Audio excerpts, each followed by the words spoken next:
the man starts screaming, realizing that this madman will not spare them and will not leave them alive, and at the same time he plays over in his head how much effort and resources he spent to get the money he needed, and how it all ended up being completely in vain. He clearly understands that the only way out is to flee, but first he needs to get rid of this unnecessary burden. Meanwhile, the girl sits by the suitcase, hastily packing her things. She understands that this man is moving towards her, and she knew from the very beginning that this whole undertaking was a mistake that she opposed. After all, supplying weapons to a conflict that was already lost was the height of stupidity. Now they have to hide in the middle of the night, and the girl thinks how pathetic and humiliating it all is. At that very moment, a man enters her room, turns to Ignette, and tells her to drink wine, claiming that a long and difficult journey lies ahead of them. The girl, looking at him, immediately understands that everything he said is an outright lie, and she does not see a single reason to believe his words. The man didn't care about her during the 7 years of marriage, but the real tragedy is not even his deception. The point is that she has no choice but to obey. Afterwards, the girl drinks the wine and almost immediately begins to choke from coughing.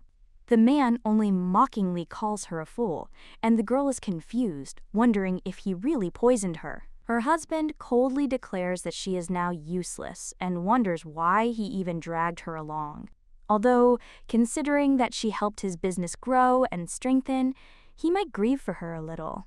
After this, the young lady finally falls to the floor, realizing that she never had the right to decide her own destiny. But even now, the girl doesn't want to just fall into eternal sleep, and if this does happen, she desperately wants to see the face of one person for the last time. At that moment, someone calls out to the man, asking if he is really the head of the Baron Trade Association. Then the stranger swings his sword, and the young lady realizes that he is here. This is a young man named Heinz Ascalon, the one who won the war and became the new king of the Baron Empire. The girl realizes that in front of her is her great duke, the one she has dreamed and fantasized about all her life. Now he has come for her, and the girl thinks about how much she missed him, and at the same time how bitter and sad it is that their meeting happened right now. She no longer has the strength to even properly examine his face, which she's never seen before. Meanwhile, the boy says he's late, and the young lady realizes that he really is, mentally asking herself why it took him so long to get there. If he had arrived earlier, everything might have turned out differently. The boy didn't take part in the conquest of the Black Forest, and she can't help but wonder how different things could have been. 8 years ago, the main character's father announced that her wedding would be cancelled. Then the girl cautiously asked if something serious had happened. In response, he said that the Grand Duke had been sent to the vanguard to conquer the Black Forest, and he would not be able to attend the ceremony, so he intended to appoint an authorized person in his place. That's exactly what they'll do. The Duke will come for her immediately after the end of the campaign, and until then, she must stay here. After the man left, the maid cautiously asked her mistress if everything was okay with her, because she knew how long Ignette had been waiting for this wedding. The main character replied that she was fine, to which the maid remarked with bewilderment how a bride who was not present at her own wedding could be fine. The girl understood that the maid was right. She had been waiting for this wedding since she and the Duke were still children. For as long as she could remember, she had always felt lonely, because her own family had avoided her, and as a child she could neither resent her parents nor demand love from them. Therefore, the girl tried her best, doing everything possible to live up to their expectations. She hoped that one day they would finally love her. But the years went by, and she only got one thing in return: cold and excessively high demands. The girl realized that perhaps this was why she was so blinded by the idea of becoming the perfect Grand Duchess. If she were flawless, she would skillfully manage her household and care for people. Then she would be loved. Heinz Ascalon wasn't just a future husband for her. He became her last hope and the only way out of all this. So waiting for his return from the campaign, especially compared to how long she had already had to wait, seemed like a mere trifle to her. Sometime later, the girl was sitting in her office with a book in her hands when a maid suddenly ran in. She excitedly informed her mistress that the gentleman urgently wanted to see her. The young lady immediately asked what exactly her father had said. Lena replied that she thought the news was good and added that she had accidentally overheard part of the conversation. The Grand Duke's name was mentioned, so perhaps he would finally come for his mistress. The main character thanked her maid.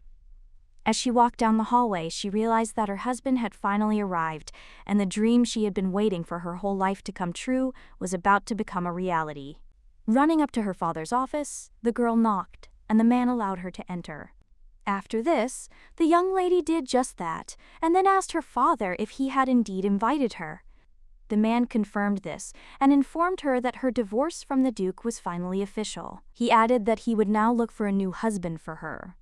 Upon hearing this, the girl, completely shocked, asked if he was really talking about divorce. She didn't understand what exactly he meant, because everything happened too abruptly and without any explanation. The young lady also asked whether the Duke himself had stated that he no longer wished to be her husband.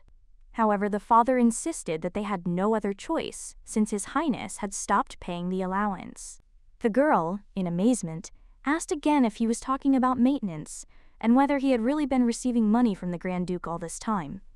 The father became angry and declared that this was completely natural, since she was already a married woman, which meant that he was no longer obliged to provide for her. He then abruptly ended the conversation, saying that the discussion was over, and ordered the girl to return to her room, promising to call her later when he had settled the details of the next marriage. The young lady understood that it was impossible for her to disobey her father, because she had dedicated her entire life to becoming an impeccable Grand Duchess and never demanded more for herself.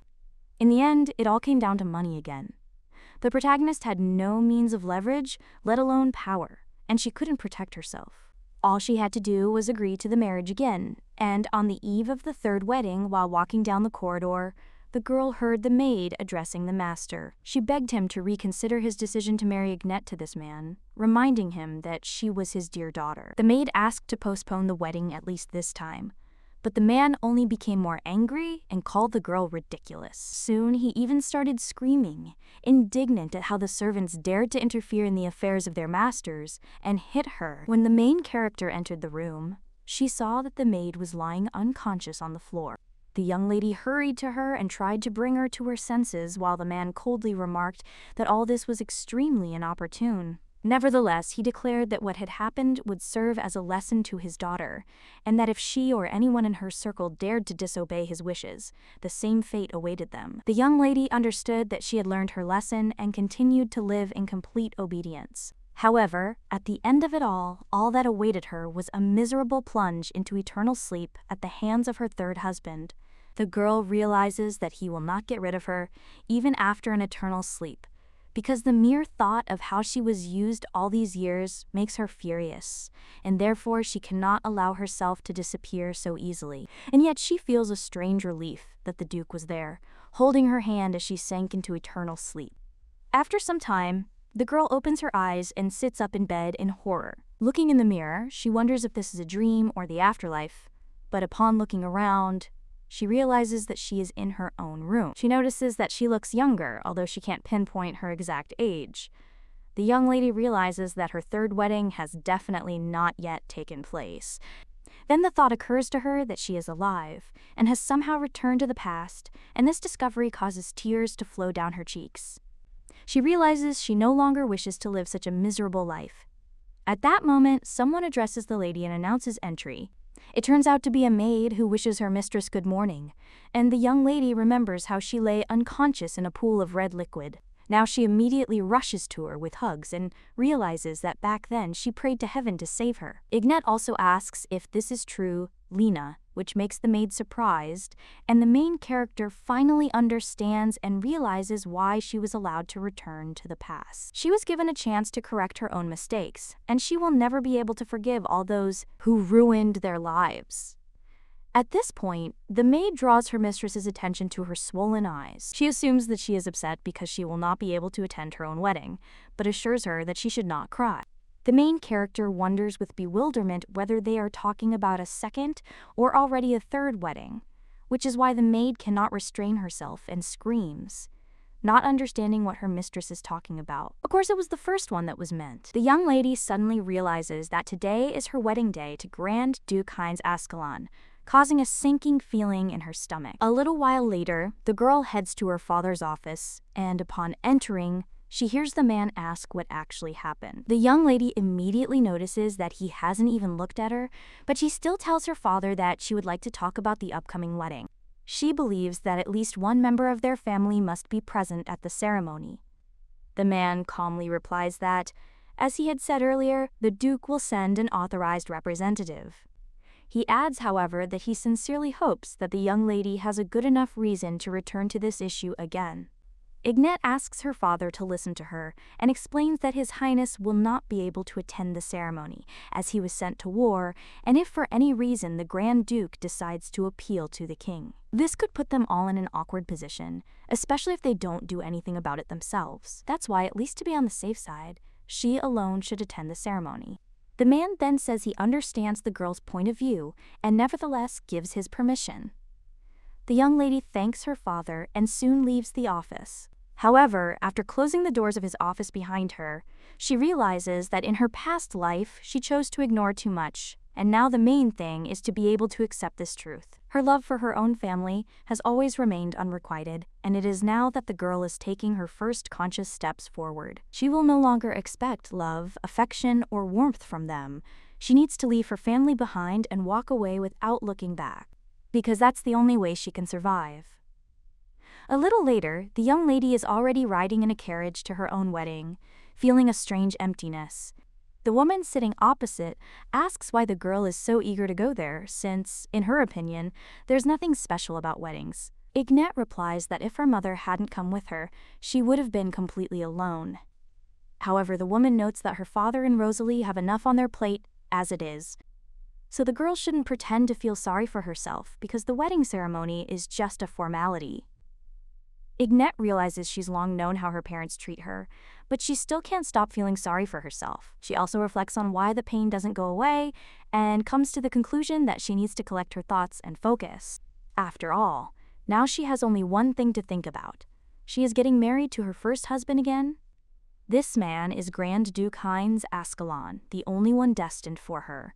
As the girl steps out of the carriage, the Holy Father greets her. She thanks him for the greeting and cautiously asks if he knows where His Highness's authorized representative is now. The maid, looking away, tells her mistress that this man is the most handsome man she has ever seen in her life. She says it was as if he'd stepped out of heaven. The guy himself claims the girl arrived just in time. However, the young lady wonders if he is the very same commissioner, to which the Holy Father replies that he very much hopes so. After all, this man has the seal of the Principality of Nienor on him. After this, the young lady notices his gaze on her and doesn't understand what it could possibly mean. The brunette approaches the girl and expresses his joy at seeing her. The young lady responds in kind, though she catches herself wondering if she's just imagining things. At this time, the girl's mother openly looks at the guy, and then wonders if he is the very same confidant of the Grand Duke. The young lady is a little surprised, while the woman states that she has something she would like to convey to the Duke himself, and wonders if it can be done through him. The guy agrees, after which the woman states that the ransom that was sent looks ridiculous, to say the least, and therefore she does not understand how one can marry off her daughter for such a paltry sum. Ignat is amazed to think how a woman can say such things, but the guy just smiles, claiming that they are probably deeply disappointed. He asks if 10,000 gold coins are really an insignificant amount for them, and the woman is surprised. Is it really about 10,000? She was told that only 3 coins were sent, and the young lady's mother begins to suspect that her husband might have appropriated the rest. At this time, the blonde turns to her mother with a request to stop the inappropriate conversation. After all, there are plenty of prying eyes around, and they can harm their reputation, as well as the reputation of His Highness. Father would be furious if he found out about this, and they don't want to tarnish their family name. The young lady's mother then states that she feels unwell and will soon sit down. She fulfilled her duty by coming here, so now she hopes that the girl won't say that she wasn't there, and that she can figure out the rest on her own. The young lady feels like she wants to sink into the ground and thinks about how many people have witnessed this disgrace. She is ashamed to even look at the guy, and Ignat apologizes for her behavior, claiming that it is all because the mother is having a hard time parting with her eldest daughter. The boy replies that it is clear to him, and asks if his mother is really sad. The Holy Father at this time inquires whether it is worth continuing the ceremony, and then orders Lady Herky and the Highness he has trusted to follow him. A little later, they come to a room where the Holy Father asks them to wait. He will return when the ceremony officially begins and leaves. When they're alone, they both start talking at the same time. The brunette smiles and invites the lady to continue. The girl thanks him and states that she would like to ask him for a small favor. She holds out the letter and asks that it be delivered to His Highness. The brunette asks what kind of document it is, and the girl smiles, clarifying that there is more to the envelope than just paper, since he is used to his administrative duties. There is only a letter inside, but it is extremely important, and the girl hopes that he will be able to deliver it personally. The young lady also asks for something else to be conveyed, hoping to receive a direct answer without it being sent through the estate. The guy asks why this is so, but the young lady apologizes and admits that she can't say anything else. The brunette replied that he understood, and if His Highness responded, he would deliver the letter to her personally. The blonde was confident that a reply would be received. The Duke's deputy notes that the lady is sure of this, to which the blonde confirms. The girl recalls that His Highness was nearby and held her hand at the last moment. With a smile on her face, she notices that he is now her husband. The brunette promises to deliver the letter to His Highness, and the young lady is happy, because although she won't be able to meet him, communication will still be maintained. She thanks the guy and asks what he wanted to say. At that moment, someone outside the door announces that the high priest has arrived and offers to lead them into the hall. The brunette explains that they have more important things to do and suggests they go ahead. The young lady, heading for the exit, realizes that from today on she is again the wife of the Grand Duke Heinz Ascalon, a dream that she had already had to give up once before. Now she is ready to seize this opportunity with all her might. The girl reflects on the sons of Emperor Baron. The eldest was kind but weak. The youngest was narcissistic and greedy. The emperor loved them both and divided the kingdom.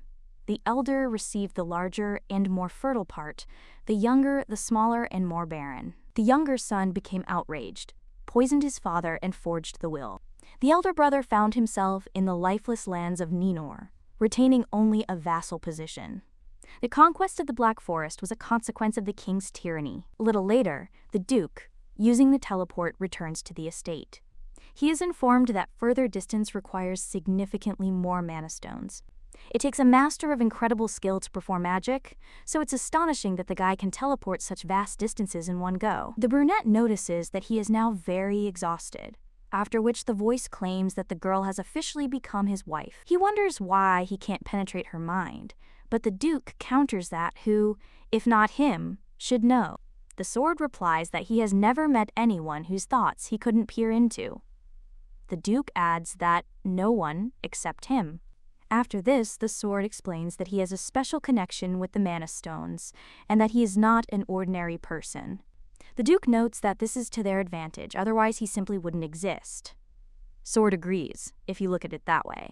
Perhaps the girl is not so simple either, but the man claims that it is impossible to guess any abilities from her appearance, not to mention the fact that he now knows what the Duchess wants from him. And this woman is absolutely eager to fleece the Duke to the last coin, because she doesn't even think about her daughter.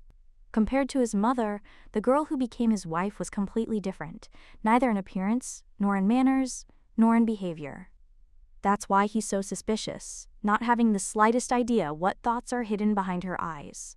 He then takes out the letter and begins to read what he has written.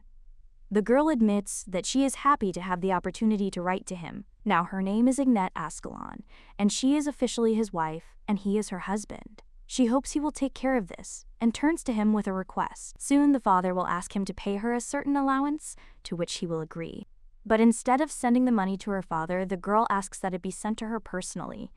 This is her first request, and if the Duke agrees, she guarantees him her undying devotion. She also writes that she is looking forward to their next meeting, and if her father sends a request for divorce, she asks to tear him into small pieces.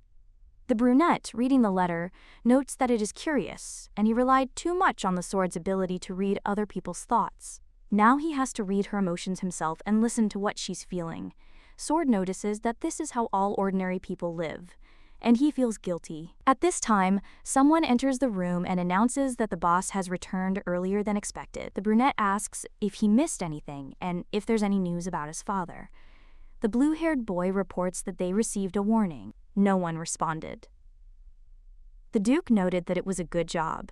and his father should know that he personally attended the ceremony. The servant confirms that the boss is right. His father is extremely jealous of the kingdom's affairs and was furious when he learned about the duke's dispatch to the front. It's merely a political marriage, but the wife's family is demanding a share of the funds allocated for the campaign, and now the duke understands why his father didn't want him to attend the wedding. He claims the wedding would have taken place regardless of his presence. The blue-haired boy agrees and then leaves, wishing the duke good night. The duke asks Kane to wait, as he needs to find out everything about Herky's family and his newly minted duchess.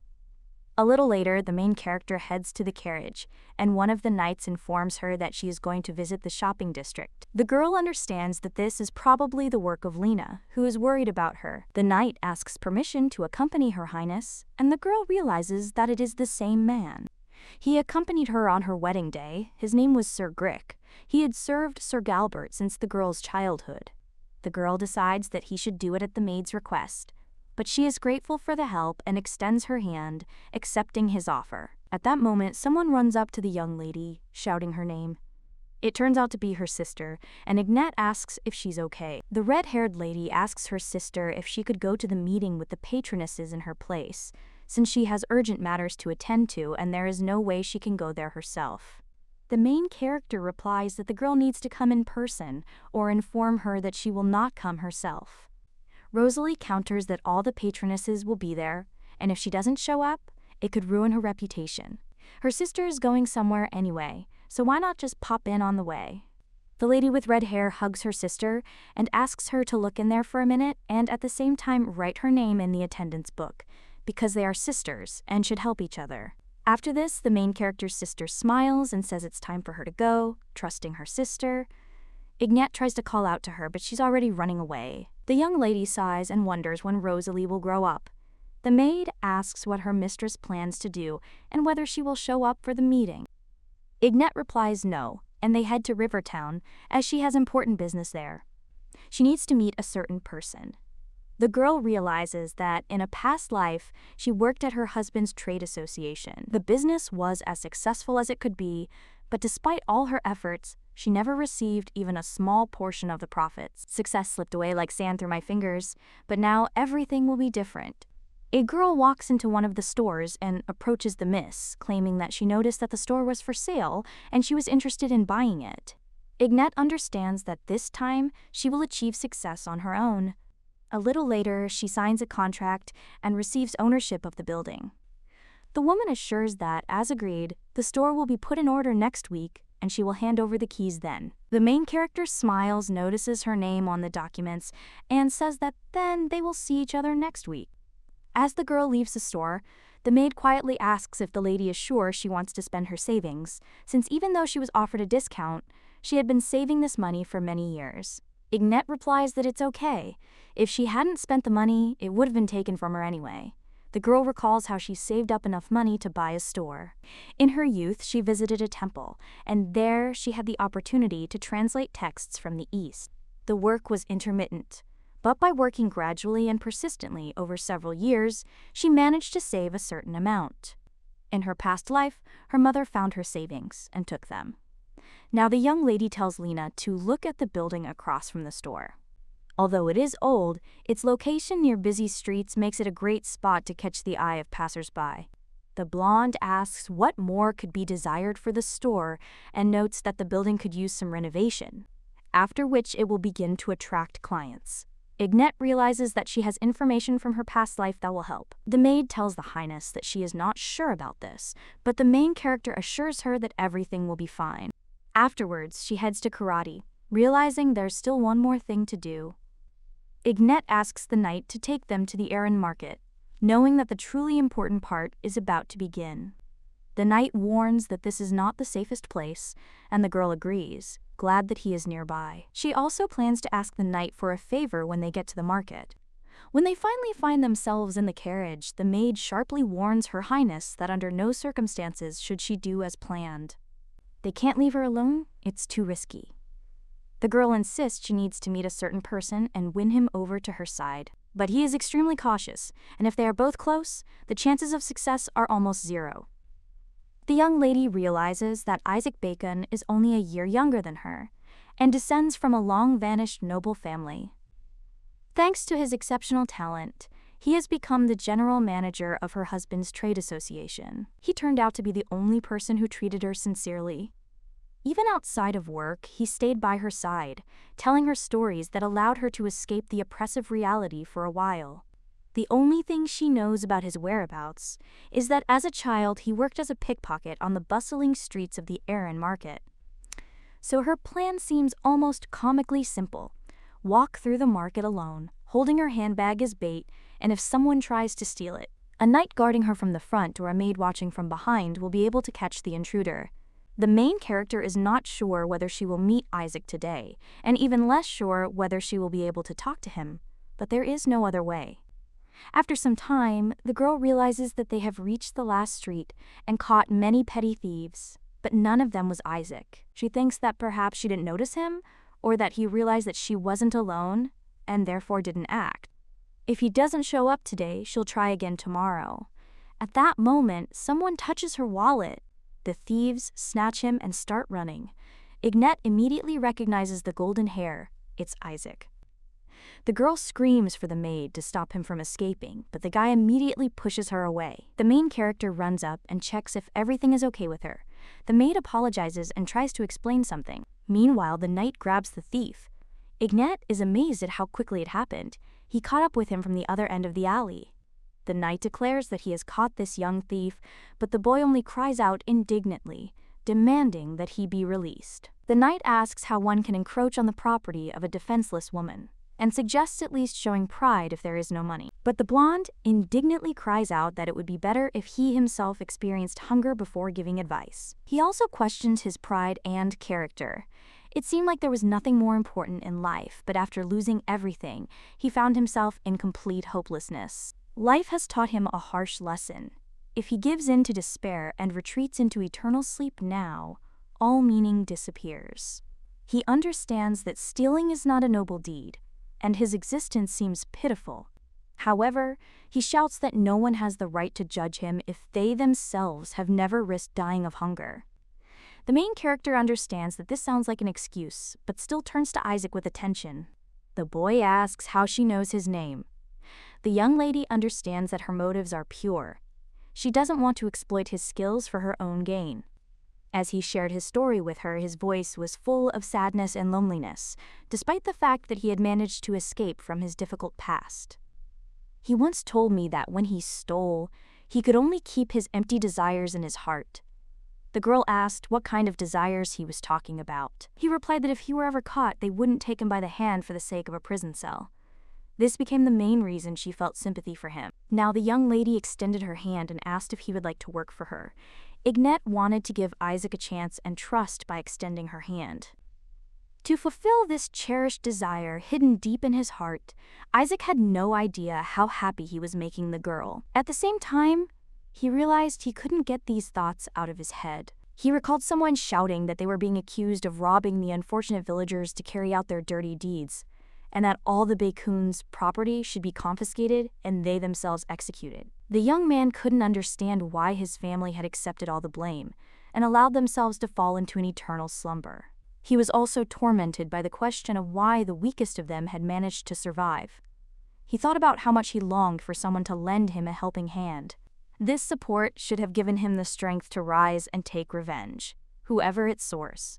A little later, the girl appeared in the carriage next to him, confessing that she feared there would be no other, more private place for conversation. Ignette could tell he was still on guard, but at least he looked calmer, and that was good, because now they could talk. The young lady asks if Isaac wants to work together, which greatly surprises him. He asks how she found out about this, to which the girl replies that it doesn't matter now. The truth was that he, not his brother, was the true heir to the Baekhoon family, and that his family did not deserve everything that happened to them. The only question that mattered now was whether he wanted revenge. The guy confirms that he lost everything, his parents and brother in one moment, and therefore the desire for revenge is natural for him. The main character understands that this is exactly the answer she expected, because he has always been such a person. To take revenge, he infiltrated the ranks of the enemy association and patiently waited for the right moment. The girl explains that for this, he needs power, and the fact that he was once the heir of the Bacon family is not enough to entrust him with the job.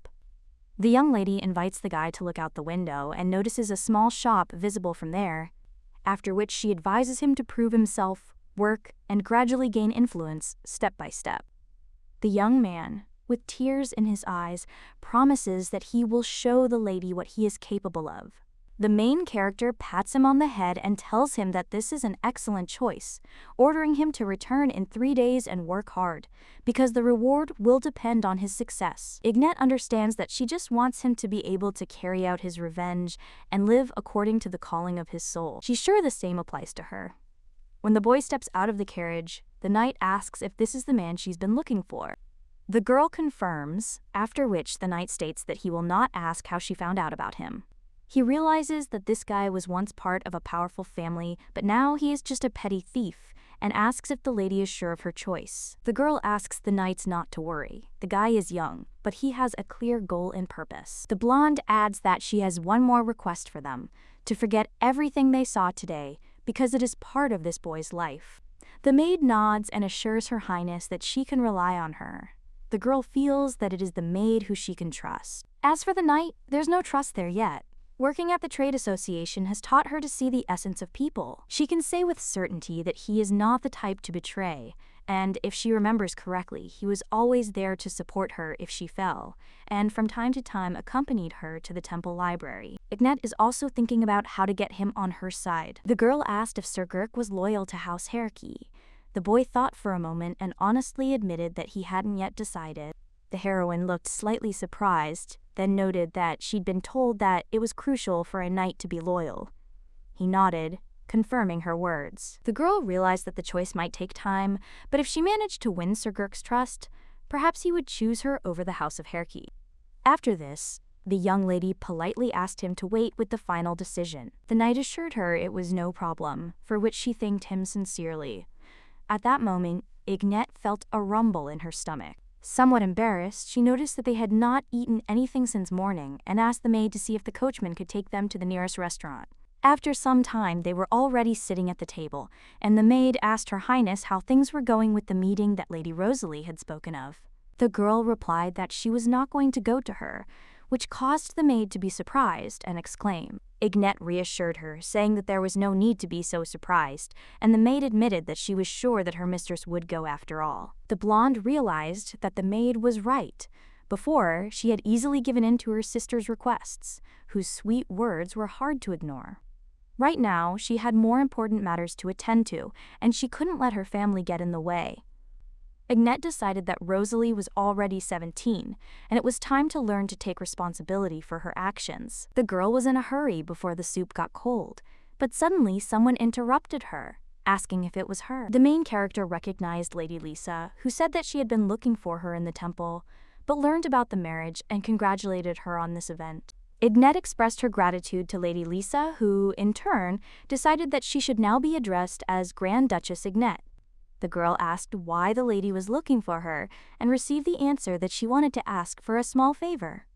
A little later, Ignet clarified whether they were talking about a translator, as she had never done so before. The woman assured her that the girl had the necessary skills and would only need 3 hours. The translator they had hired would be unable to attend, and the guest from the East was an extremely important person, so a new translator was vital. The main character realized that Lady Lisa's husband was making a trade deal with the East, and since the books were part of her property, she was often asked to translate them. Ignet realized she couldn't refuse, because it was thanks to this woman that she had been able to save money. She agreed to spend a few hours, and the woman expressed her gratitude. She also asked if Ignet would be free for the next 10 days, to which she replied in the affirmative. The woman was delighted, promised to send a carriage, apologized for disturbing her, and then said goodbye. Lady Lisa wished to enjoy the meal, noting that they would see each other in 10 days. A little while later, the lady returns with her servants, and the maid addresses her, asking what she intends to do with the shop. The girl replies that she wants to start her own business. The maid apologizes and asks if the lady really intends to start one. Ignette explains that she doesn't plan to run the store herself, but plans to appoint Isaac to do so. At this moment, the girl notices her family walking through the city. The young lady recalls her sister talking about urgent matters that prevented her from meeting. She realizes that the Herky sisters are actually related to her family. The maid almost burst into tears for a moment. The main character notices this and turns to her, asking why she is crying. It's not that important, she thinks, but Lena objects, noting that she's heard about her sister's urgent business and doesn't understand how she could do such a thing. Ignette reassures her, saying that everything is fine and that she had things to do herself, so Lena shouldn't be upset, after which she suggests that they go home together. At this time, the Duke reads the documents and comes to the conclusion that Luther Harakea is a cold-blooded, greedy, and calculating man. He is practically the hands and feet of Emperor Baron, and a man of such a position has a daughter. She appears in public extremely rarely, and society has almost forgotten about her existence. She has fair hair, not at all like her parents. Her beauty and modesty distinguish her, and that is almost all that is known about her. The guy noticed that the girl didn't seem modest to him at all. It was clear from her eyes how much pain she was in. However, she quickly pulls herself together and pretends that everything is fine, stopping her own mother from asking for money. Then she asks to send the funds directly, and the Duke cannot understand what exactly the girl has in mind, and admits that he does not like it. However, he is certain of one thing. Her letters are not a pretext or a cover. Ignette Herky sincerely desires a personal conversation with him. Since her sword cannot hear thoughts, the Duke is left to figure everything out himself, pretending to be verified as long as he can. Later, he asks where Herky's house is. Rosalie and her parents head home. The main character watches them from the balcony, then turns around and returns to her room. She thinks that everything is fine now her last name is Ascalon, but at that moment someone turns to her and asks if she is trying to convince herself of this. Turning around, the girl sees a brunette in front of her on the balcony. He smiles and apologizes if he scared you, explaining that he thought the balcony doors were closed. The protagonist wonders if this is the same attorney, but realizes it's the third floor. The guy claims he brought what the lady asked for. Showing the letter, he asks if he'll let her in. Ignette realizes it's a reply from the Duke and agrees, offering him a seat. The guy settles into his seat at the table and apologizes for the lateness and for arriving unannounced. Ignette replies that it's okay and appreciates his help. The girl notes that His Highness did send a reply, to which the guy confirms and says that he delivered it to the lady. Ignette, with a smile on her face, thinks that he really answered, after which she asks to forgive her, but she will read the letter. And in this letter, it is written that the Duke sincerely hopes for her understanding, because he had no other choice but to send a confidant to their wedding. In turn, he understands why she had to stay at the Herky estate and why she asked him to send cash benefits directly. It also says that none of this depends on them, and the girl understands that she should have guessed that her father was behind everything. The wedding attorney and the reason why she wasn't sent anymore were all her father's doing. But the girl thinks what a relief this is, because it's not because the Duke didn't want this marriage. The young lady also asks if His Highness has conveyed anything else. And was he even remotely interested in her? The brunette says that, unfortunately, he knows nothing about this and that he received the letter by carrier pigeon. The young lady then says that's understandable, but the guy replies that he's sure the girl is extremely interested in him. Ignette, with a wistful expression, says she hopes so, after which the guy claims that he can assume that she is also interested in His Highness, and only because they're married now.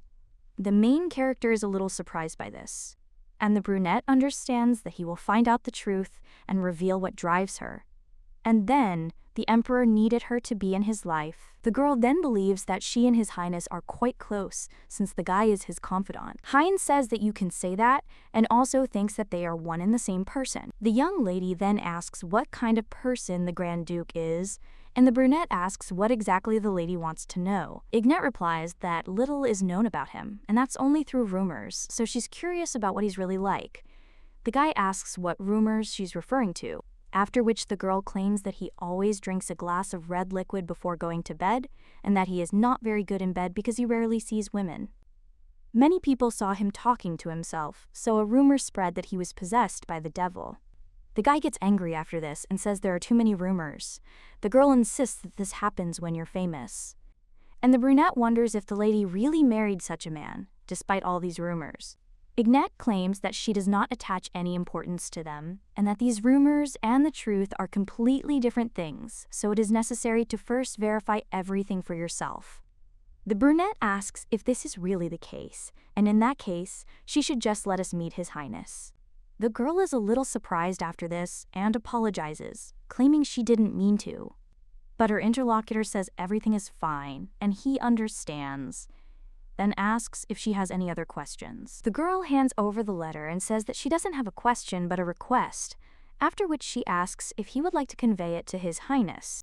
Heinz asks if this is another letter, to which the girl replies that this time it is more of a proposal. A little while later, the Duke reads this letter and realizes that it is interesting and very suspicious. The sword asks what is suspicious there, after which the Duke asks what he thinks. After which the guy claims that his wife clearly knows a lot, because in the letter it is written that she would be very grateful if he agreed to send the allowance not in gold but in mana stones, and once again asked to keep it all a secret. The Duke understands that mana stones are magical crystals that can be used even by those who lack supernatural abilities to use any magic they desire. Only he and his people know about these stones, after which the guy wonders if there is a spy or a traitor among them. But he understands that this is not true, because Darren would have caught him in a moment. Or perhaps the Emperor knows about these stones. But the guy understands that this also can't be, because he would have stolen them from him a long time ago, and then the guy thinks where the hell this girl knows about them. And is he really left with only doing what she tells him to do? And is he really going to let some 19-year-old brat push him around? The sword turns to the guy and says that he was touched to the quick, after which he is a little surprised, and he asks if that's really the case. Sword replies that yes, because he looks like he's prey that's hard to catch. The brunette then gets angry and says it seems the sword is losing its shape, to which he replies that it's not true. But the Duke says it's true, because he's losing both his hearing and sensitivity. The main character is in her bed at this time and wonders if the Duke will agree. One of the reasons he was able to become the emperor of his past life was because of the mana stones he found in the Black Forest. The Grand Duke secretly took possession of all the mana stones, and they became a powerful asset to him in the future. And now she's let him know she knows a lot about them. The boy managed to hide the existence of these stones for 8 whole years, and he'll likely fulfill her requests to keep his secret. She really hopes that's how it will be. After which the lady rings the bell, and the maid comes into the room and asks if Her Highness called her. Ignat replies yes, and suggests Lena get ready to go out. The maid says the mistress was busy all day yesterday, and he wonders if she's tired, because perhaps she should rest today and go about her business tomorrow. The main character replies that she is fine, and understands that if she is inactive for too long, then sometimes memories of her past life begin to return to her. The pain she felt as she coughed up the red liquid, the feeling of the poison eating away at all her organs. So she wonders how she can sit idly by after something like this. A little while later, the girl turns to Marquis Charles, and she says it's a great honor to meet him. The man suggests she skip the formalities, and he asks the girl to tell him why she came to him without warning. The young lady apologizes in advance if this sounds rude, especially since today is the first time they have met. Well, she'd like to do business with him. The man then asked if she wanted to do business with him, and if so, he'd listen to her. Then the girl takes out some papers from her briefcase and says that she would like to sell him this design. The man is very surprised when he sees him, and the young lady realizes that this is exactly the reaction she expected. After all, this doll is capable of moving its limbs like a human, and in a past life, it was the Marquis who invented it. But his obsession with creating and experimenting caused his health to deteriorate, causing him to fall into an eternal sleep shortly after the doll was created. As a result, his business passed to caste, and the main character claims that she heard that the Marquis not only collects dolls, but also creates them himself. The girl realizes that this doll is originally his, but she hopes that he will consider this a deal for his life. The blonde then asks if he's interested. She also understands that the man will pay to save his life. The Marquis says that the lady is right, and many know him as an avid collector of dolls, but he is also interested in creating them. I had to hide this hobby because making dolls is considered a profession for common people. For him, dolls are not just toys. They are a form of art that reflects life itself. So he asks the lady how much she wants. The main character tells the Marquis that she doesn't need money. After all, she'd first like to ask him to create several of these dolls, life-size ones. He wonders what she intends to do with such large dolls. To which the girl replies that she wants to dress them up like those dolls, for example. After which Carl asks if she wants to say that she is going to sell clothes. After this, the lady only smiles and says that she wants to ask him to sell these dolls to her for the next 3 years, and the Marquis asks if she wants to have exclusive rights to them, after which he says that this is possible, and the young lady claims that she would like to hire one of his seamstresses to create clothes and care for the dolls. The man says they've reached an agreement. However, if she wants to stay there, he won't force her to leave. Ignat replies that's fine, and the man says that in that case he'll call them together.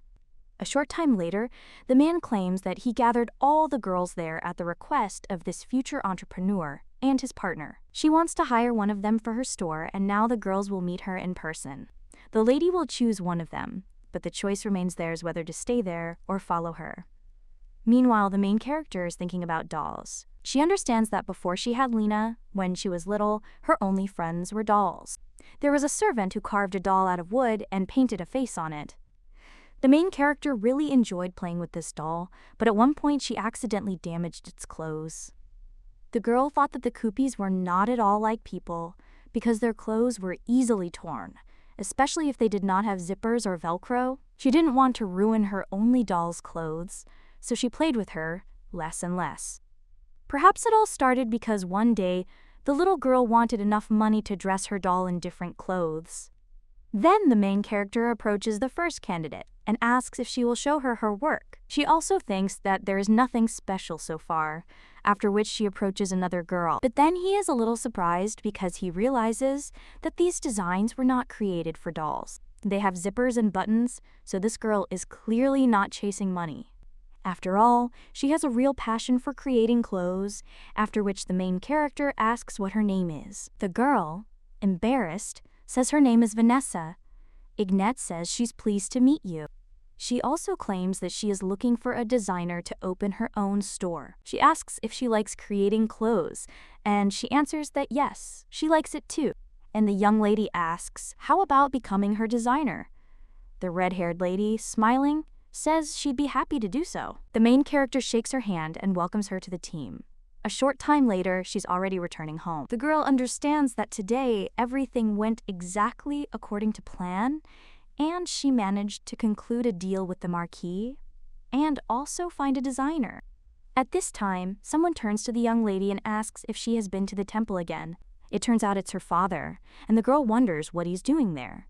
The man just turns around and says it doesn't matter. Therefore, let her hurry up and go inside, to which the girl agrees, but still thinks who this person is next to her father and whether he is really a guest. Well, when the lady takes a closer look at him, she's very surprised. She realizes that this guy has a smile that sends shivers down her spine. And she knows him because this is her second husband, and his words are clearly imprinted in her memory.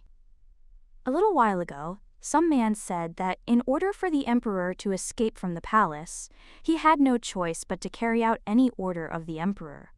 After which, the main character realizes it's the emperor's shadow, but she still wonders why the emperor would send his right hand there. She also doesn't recall anything happening in the palace by that time. So the young lady wonders if he is working with her father and if this is all because of her marriage to the Grand Duke. The girl also notices the envelopes in his hand and understands that this is probably the reason why he is there. Well, she has a bad feeling, and the girl understands that she has to find out what's going on. A little while later, the young lady enters her father's office and opens one of the shelves. There is that very envelope, and the girl understands that she will simply check what is inside. But when the young lady looks at it, she's shocked and asks what it is. A little while later, the whole family is at the table. Someone turns to their father and says that he is in a good mood today. The man replies that it is, after which the young lady's sister asks why. Her mother then asks, "Dear, if it isn't obvious." The lady's father claims he's finally received the money he was promised. The red-haired lady asks how long he's been waiting for this, after which the man asks if she really wants to know. He also claims he waited 15 years. The main character looks at these papers at this time. She realizes that the envelope contained several sheets of paper. It was a letter from the emperor. There the guy claimed that the boy had finally gotten married, and the promised payment was attached to the letter.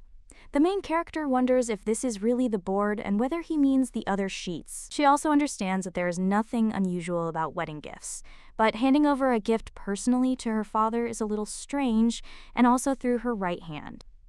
Not to mention, the gift is an entire diamond mine.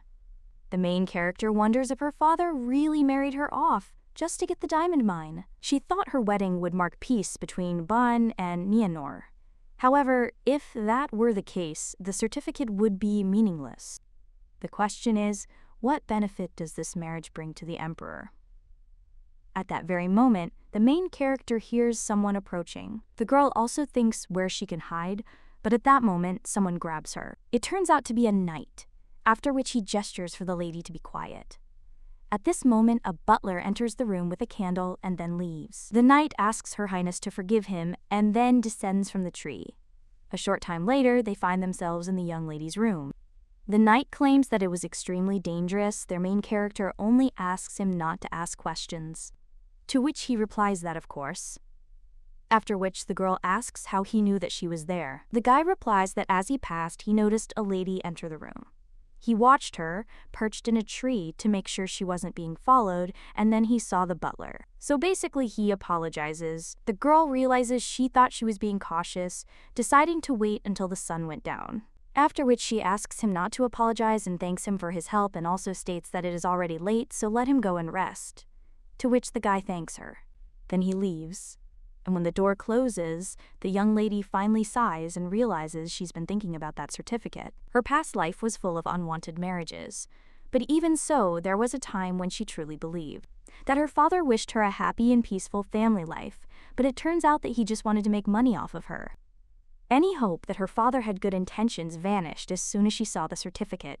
But then the girl hits herself on the cheeks and thinks that it's enough to think about this, because she needs to focus on the reason why the emperor wanted this marriage. Ignat realizes that maybe he knows something about the emperor that she doesn't, so she'll ask the attorney about the stalking encounter.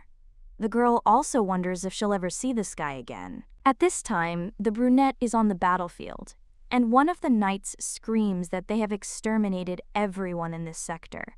The Duke says the boys have done a good job and he thinks that's enough for today, so they can return. He also orders the merchants to be escorted back. Merchants are the ones who activate the magic in mana stones. Knights obey the Sir during this time. The man, moving on, says there were more mutants today than usual. His subordinate agrees and claims he counted about 30. They got too close to the mana stones. At that moment, one of them realized that sometimes the purest mana gathers and forms stones. Stones that can be found in the forest, their power and frequency are unrivaled, but if the stone is swallowed by a monster, then he becomes exponentially stronger and more ferocious. Kane then claims he doesn't understand. Why was the master ordered to hunt down these monsters alone? Brunet claims he's already said he's nothing more than a capable pawn in the emperor's hands, but his protege insists that this is wrong, that he shouldn't treat him like this. The Duke says he knows he agreed to it, therefore, there's no point in worrying about it, because you just need to behave quietly and wait for the right moment to attack the prey. Kane says he understands, but the brunette thinks he still has no idea how that girl found out about the mana stones. Although there is still a way to find out, he will send her the stones and also see what she will do with them. The guy also wonders when he'll be able to see his wife. A little while later, the main character is reading a book. A maid approaches her and says that Her Highness has been very busy lately. The girl asks if she really thinks so, to which the maid replies that yes, before, the mistress spent a lot of time reading books, but now she often goes somewhere and is constantly busy with things, so she admires her. Ignat replies that she did not achieve everything alone, because she would not have succeeded without Lena and Sir Girk by her side. So she really hopes this isn't too hard on either of them. The maid, smiling, tells her mistress that it isn't. She's also happy to serve her. The maid also says that the mistress should take better care of herself, and that she went to see Marquis Charles again today. The girl replies that yes, there are still many details to discuss. After which the maid says that the mistress should rest before tomorrow, to which she replies that she definitely should and that Lena should rest too. When the maid leaves the room, she tells the mistress not to wait too long, and she will also bring her a lamp, to which the main character of the game does not thank her. She understands that she appreciates the maid's care, but she doesn't like to waste time and would also like to take a walk, but it's already late. Then she thinks that she can walk around the room. The girl also understands that in a couple of days she needs to help Lady Lisa. And it is also worth refreshing your knowledge about the East, because mistakes are not acceptable. But at that very moment, the young lady hears someone knocking and gets a little scared. Well, when he turns around, he sees a man from the Duke there. He says that they meet again. The main character claims he manages to catch her off guard every time. He believes there's no way to deliver letters privately and secretly. But he is afraid that false rumors may start, so from now on he will send official requests to visit her. The girl claims that she appreciates his concern, but it is not necessary, because she does not care about rumors and she just needs her family not to know about her communication with the Grand Duke. Then the guy claims that he will continue to visit her through the balcony. The girl asks if this will be a problem for him, to which he replies that it will not be a problem at all. The guy also asks if the lady often walks around the room reading a book, and the girl realizes he must have seen everything. The girl, embarrassed, says that she wanted to walk in the garden, but it was already dark, so she decided to walk around the room. After which the guy asks if he can join her then. The girl is a little surprised, and the brunette claims that he would like to walk with her in the garden, but for the sake of their privacy, they can walk around her room together. The girl realizes he's different from all the royal aides she's met. If he can climb the third-floor balcony so easily, he must be physically strong. The guy shows respect to women, so the girl thinks that her husband has chosen a wonderful assistant. At this time, the brunette claims that he noticed that the book she was reading was about the East. The girl says this is true and asks if he knows the language of the East. The Duke notes that everyone knows a little bit and asks if the lady is interested in Eastern lands. Ignat replies that she learned about the East not so much out of interest, as from a feeling that one day she would need this knowledge. The brunette then asks why she might need this knowledge, to which the girl replies that he knows. Ninor Hyalite is a water channel with the East. Should it be necessary to communicate with a neighboring principality, she learned their language, and it will come in handy when she travels after marriage. The brunette wonders if this is all, after which the lady falls silent, and he claims that he is sure that the girl could have had a translator with her, so does it make sense for her to learn the language herself. The blonde says that she spent a lot of time and effort to study their politics, economics, agriculture, main branches of industry and trade. She even studied trade laws. After which the brunette asks why she needs this, and the young lady remains silent for a while. After which he says that no one would like an incompetent Grand Duchess. The Duke remains silent after this, and the main character asks what brought him there and whether he really came about the Mana Stones. The guy replies that yes, and he brought them, to which the young lady rejoices and asks if this is true. The girl also asks that her deepest gratitude be conveyed to the Duke. He also says that there is one condition for accepting it. After all, the Duke asked him to find out what the lady would use these stones for. If she tells why, these stones will be hers. The main character then, with a smile on her face, asserts that she will gladly tell, after which she snatches these stones from the guy's hands and claims that it would probably be better to show them. But first, she needs to prepare everything. After which the girl asks if he will wait a little. The Duke agrees and states that, in that case, he will wait. A short time later, he is already returning home, and lying down on the bed, she realizes there's no point to any of this. The girl keeps their meetings a secret from her family. She also doesn't tell how she found out about the stones, but she will happily tell him what she plans to do with them. The boy also turns to his sword and asks if it remembers Lady Denver. The latter asks if the Duke is talking about the palace maids, after which he claims that of course he remembers, because this woman was the one whose intentions he revealed to the guy, and she tried to poison him. Her act was the first in a long list of betrayals and conspiracies. The Duke then says that if it weren't for Diren, he would have long ago passed away. And also the most important lesson that he learned is that every action and virtue has its own motive and its own price. The sword claims that this is the human essence. to which the accepted one replies that he knows and that in itself this is not bad. After all, let Darren look at him. After all, he's trying to win his own wife's trust so he can uncover her true intentions. If she truly studied everything she mentioned, her intellect is unmatched by any aristocrat he knew. Most likely, it's comparable only to that of royalty. But the sword claims the young lady is only 19, and could very well have embellished the truth. The Duke says he's right, but still. What if this is true? Since the Emperor decided to marry him to a woman whose intellect rivals that of the royal family, it can be assumed he intended to use her to seize the duchy from him. What really bothers him is that the girl said that no one would like an incompetent Grand Duchess. He's also wondering what kind of delusional reason that is. And perhaps the girl has no idea that she is being used and sincerely wants to please others. The guy also understands that he doesn't like any of the options, but then he even wonders if it's his business at all. A little while later, the main character approaches the building and realizes that the renovation is complete. The maid claims that she specifically requested the fastest workers, but still Her Highness asks whether she will remove these boards later and how she manages to pay for the repairs. At this time, Isaac also approaches them and asks if Her Highness wanted to see him. The girl says he's early, after which he suggests they talk inside. They sit down at the table. Then the main character asks why they think they hide the store behind the boards. The maid assumes that this is for future painting and to prevent paint from splashing all over the street. The girl says that this is a concern for private property, and people will look favorably on such a reason, after which she also asks, what about Isaac? The guy thinks that this is to arouse the curiosity of those passing by, to which the young lady, with a smile on her face, says that this is true, because when they decide on the opening date, they will finally show the store's facade. This is sure to attract the attention of passers-by. The maid then asks how the lady came up with such a brilliant idea, and the main character realizes that in her past life, someone thought of it first. After which she also says that the goal is to open the store in a month. They have a lot to do before the opening.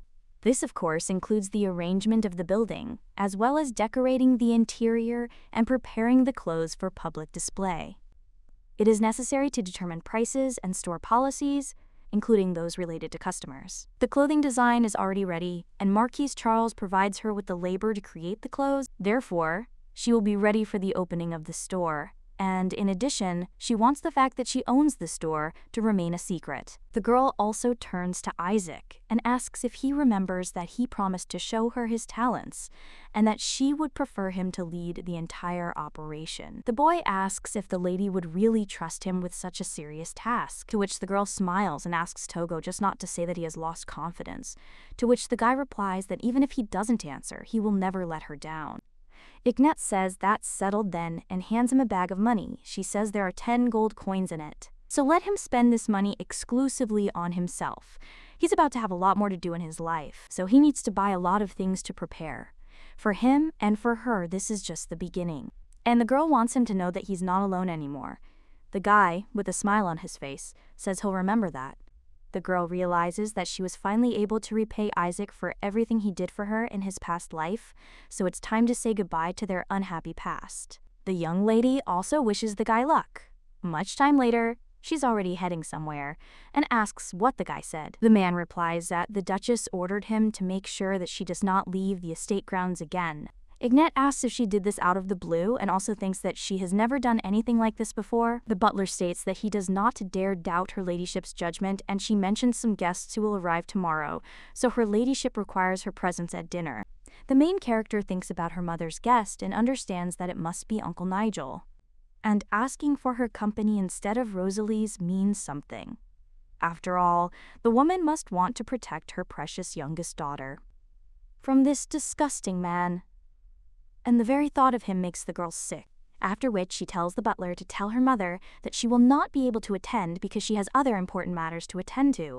The butler asks for forgiveness, and the main character says that this is the mother's bone after all, and her presence there is not necessary. But the guy claims that this is an order from Her Highness, to which the girl says that he may have forgotten, but she is already a married woman and her mother is no longer her patron.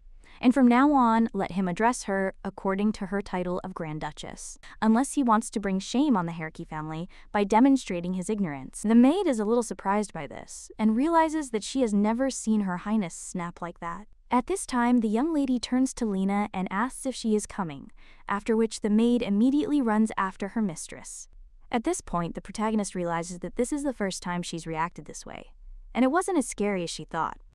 This was enough to make her feel in control of her own life for the first time in her life. As they move on, the maid asks Her Highness if tomorrow is already the very day Lady Lisa spoke of. The maid also asks what her mistress will do if Duchess Herky prevents her from leaving the estate. Ignat replies that she doubts the woman will stop her, as she's unlikely to want to expose their marital problems, while the maid says that she is still worried, after which she also points to the enchanted store where they made the order. So she can't believe she'll see magic with her own eyes. But at that very moment, someone screams for the guy to get out of the way. One man shouts that he will not hesitate to use this dagger. The young lady understands that he is speaking an Oriental language and thinks that at this rate the situation could escalate into a conflict, after which she tells them to wait. A blonde guy asks if the girl speaks his language. She replies that she doesn't speak much and asks if he could hide his weapon. The merchant then asks if the lady understands him, to which she replies that she understands just a little, and asks them to tell her what happened there. The merchant says the woman took out her purse to pay for her purchase, but this guy appeared out of nowhere and tried to snatch it from her hands. The green-haired lady screams that this stranger almost robbed her. Ignat realizes that he is wearing traditional Eastern clothing, the kind worn in high society. Maybe Lady Lisa told her about him, but the girl doubts that he would engage in robbery. After which the main character claims that they say that the guy tried to steal this woman's wallet and asks if she can ask why he did it. The blonde guy asks if she means this wallet, after which he claims it is his. A little earlier he encountered this woman and believes that it was then that she kidnapped him. The main character translates that the man says the wallet belongs to him and the girl stole it. But she just screams. What kind of brazen lie is this? There are plenty of witnesses around who say he tried to steal from her.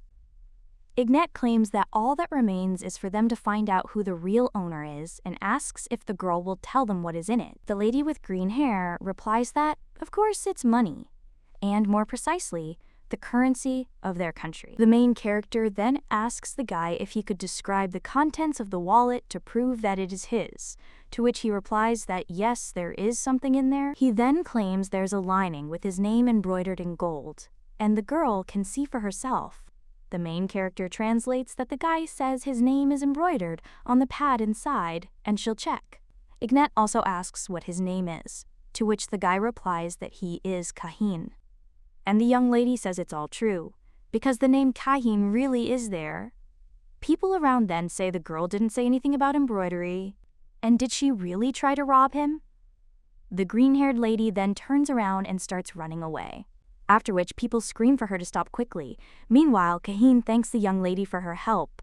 He also claims that he would like to repay her debt and asks if she would like to join him for a meal. The girl thanks him and claims that he is very kind, but unfortunately she has to go. She also wishes him a pleasant time, to which he thanks her. But he claims that if they meet again, he will definitely thank her. After this, the main character heads to the magic shop. The worker then claims the magic has been activated. The main character is amazed and says the stone's color has become more intense. The maid claims she's never seen anything like it and it's amazing. The guy behind them also says that it is really amazing. After which the maid whispers to her mistress if he really followed them. The girl whispers that she is not sure that it was he who followed them, because he was there before them. But Lena says he keeps looking their way, and perhaps he's fallen in love with Her Highness. The main character simply asks the maid to stop. But when they leave the shop, the guy still follows them, and the main character wonders if the gentleman wants to tell her something. The guy replies yes and asks the lady to state her name.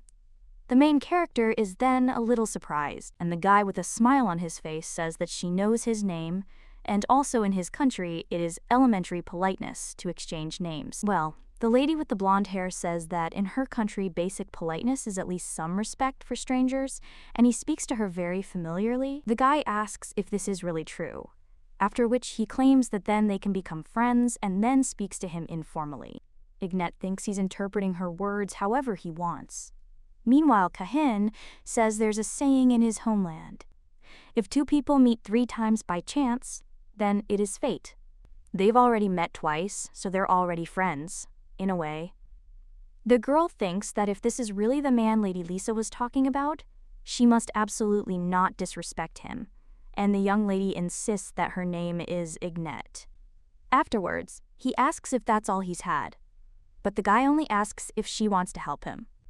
She asks if that's why he's chasing them, to which he replies that the lady is a very kind soul. He also asks to forgive his straightforwardness, but claims that he simply has to ask. What do women like? After all, tomorrow he has a meeting with someone very important, whom he hasn't seen for a very long time. Therefore, he would like to give her a gift, but he has absolutely no idea where and what he can buy there. The young lady then says that he must really value this person, to which the guy replies that one could say that. The maid at this time only looks furiously at this guy and thinks that he should not make eyes at Her Highness. The main character then tells the maid that this man already has someone special, and he asks for help in choosing a gift for her. After which Lena smiles. The main character thinks the maid is being overprotective. The young lady then says fine, and she'll help the guy. Although she also says that if he truly values this person, he should know her preferences better than she does, since she's just a stranger. The girl asks what she's like and if she mentioned anything, and what she wanted to get. The guy replies that yes, she mentioned it, but he can't give it to her. The young lady asks why, to which Kahin replies that it is because he cannot give her what she already has. She always said before that she wanted to run away with him somewhere far, far away, to a place where no one would recognize them and to start all over again, and now she lives there in the country of a young lady, so maybe she doesn't need anything from him. The young lady then says that, besides what he said, she wants to be with him. She did say that she wanted to run away with him and that most of all she wanted to spend her days with the one who was dear to her. So let the guy think a little. Can he remember the moments when she was very happy about something? The young man replies that the only dessert she ate as a child was one with a bunch of fresh strawberries, and he remembers how happy she seemed then. Then the main character tells him to give her strawberries, because her sister mentioned a bakery that makes an excellent strawberry cake. The guy just stops and asks if she thinks that'll be enough. The young lady asks what he's talking about, because she's sure the girl will be thrilled. After all, it's not just a dessert, and it gives her a truly special memory. Kahin says he hopes she feels the same way. A short time later, they're leaving the bakery, and the guy with blonde hair says goodbye to Ignet and thanks her for today. He also claims to be looking forward to their 3rd meeting. The girl also says goodbye to him, but then he becomes a little depressed because he thinks that the thought of returning home makes him feel uneasy. Her mother is furious at her disobedience, as is her perverted brother. But the girl finally realizes she must face them head-on, after which she declares they are returning home. As she steps into the carriage, she realizes that she has been brought back to life ever since. What she hates most isn't her father, who literally sold her out, or even her mother, who didn't care, and it's not even her 3rd husband, who poisoned her, and herself, for not being able to stand up for herself properly. But she won't step on the same rake, and he'll be able to handle it. The Duchess is sitting with her brother at this time, and he's asking where the hell everyone is. And didn't she tell him about his visit? The woman replies that she already told him that everyone had plans they couldn't cancel, and she also asked them all to return to the skin, so they will return any minute. But the man is only asking if she thinks she should be gentler with her only brother. After all, in her place, he would have been more careful, because it could happen that he would suddenly let it slip. How the girl put her sister into eternal sleep to take her place as Duchess, and it would be awkward. After this, the woman screams at him to watch his language because someone might hear. Well, the guy claims that he wouldn't have time to reveal all her secrets if her daughter were there because he would be too busy playing uncle. The woman thinks how fed up she is with this monster, after which her brother says that, in general, it's okay. After all, he is thinking about starting a new business, and the woman asks if he is there to beg for money, but she has nothing to give him because she herself has a limited budget. Then the man claims that he will talk to her husband, but she only screams at Nigel. Well, at that very moment, someone knocks on the door, and it turns out to be the main character, who tells her mother that she is home. The woman invites her to come in, and the girl does so, after which her uncle rejoices. The young lady tells him they haven't seen each other in a while. He points to his knee and says the girl has become a real beauty. After which he invites her to sit down, but the girl tells her uncle that she has to refuse. After all, she is already 19 years old, and she no longer wants to listen to his offensive jokes, and besides, it would be great if he stopped behaving so indecently with his own niece, since she is now married. The woman then turns to her daughter and says that her uncle dotes on her, and she says such things. Well, the girl just says that someone told her that she should learn to act modest in order to make a man fall in love with her, and the next time she comes, let her wear something with a deep neckline. Uncle Nigel said these words to her when they were alone in the room, and one day when she went out to meet him alone, he tried to drag her into the carriage.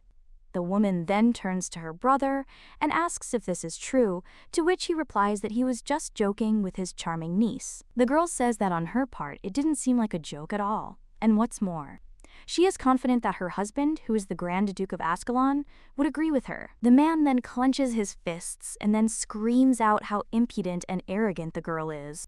He also raises his hand to hit her, but when he hits her with his hand, the knight immediately protects the young lady, and the Baron strikes him. Girk says he intervened to protect the Duchess and the Grand Duchess. However, he is still forced to ask him to stop this commotion. The woman then thanks Sir Girka and says she is glad he intervened, after which she asks if he could take Ignette to her room because she will deal with Nigel. The guy then agrees with her ladyship and leaves.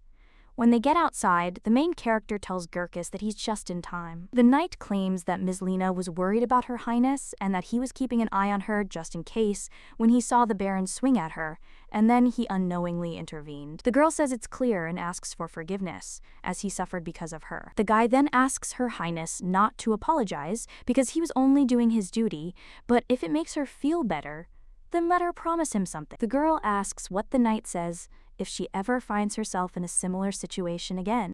Then he asks her not to put herself in danger. The girl is a little surprised by this, but then she says she can't promise him that. Girk says he doesn't doubt her highness's abilities at all, and merely meant he could handle such situations for her. But the girl says that this is the problem, because only those who have someone who can protect them can speak out against injustice. The girl also asks what this means for those who are defenseless, and whether they really have no rights. She understands that she's still weak, but she must fight, and one day the day will come when the wounds will heal, and she will become stronger than ever. The knight then says that in his opinion, her highness is already strong enough. A short time later, the Baron furiously returns to his carriage. The girl, observing this, realizes that previously he usually came to the outbuilding and threw tantrums, so she's surprised that he's simply leaving. And maybe the mother really did calm him down, and also stood up for her, but that's not like her at all. The girl also understands that usually by this time her attorney comes to see her, but apparently he won't come today. The girl also remembers that answer from his highness, and it was written there that now he should be in the Black Forest. The main character also asks whether to tell him that she wants to meet, after which she takes paper and pen in her hands and writes to the Grand Duke. She hopes this letter reaches him safely, and she wants to see him today because she's very interested in him, and there's nothing she can do about it. So far, everything is going according to plan, and soon she'll be able to show him what she intends to do with the Mana Stones. She also hopes that she'll achieve her goals, and that the Black Forest expedition will soon be over. After which, she also writes whether she will be able to see him then. But the girl then sighs, and she asks what the point of this letter is, since she won't be able to send it anyway. At that moment, a brunette appears behind her and asks who the recipient is that's making her sigh so much. She replies that it's His Highness. But at that moment, she realizes someone has snuck into her room and cries out how long they've been there, to which the guy replies, "About a couple of minutes." He knocked, but the girl didn't hear, and he was about to go back, but he had something for her. The young lady claims she was too engrossed in her letter, and the guy asks about an exchange, and he will give His Highness's gift in exchange for the letter. He also asks why the lady didn't say that she couldn't send the letter, to which the girl replies that it was because she can only communicate with the Grand Duke through him, and he comes whenever he wants. Even though the marriage was a mutual decision, she still felt like she was the only one who needed it. After all, she has no idea where he is in this vast, dark forest. Bruna then points out that the entrance to the Black Forest isn't that big. The forest itself is large, and that's true, but its structure makes it extremely difficult to navigate, and it's also sheltered by mountain ranges. If you climb one of the watchtowers that stand in the open area near the entrance to the forest bordering Baron, you'll be able to see it. Then you can see the barracks where His Highness currently lives, after which he is also interested. How does the lady think, and does she now know where His Highness is? To which the girl smiles and says yes. She also thanks him and claims that it's much better this way.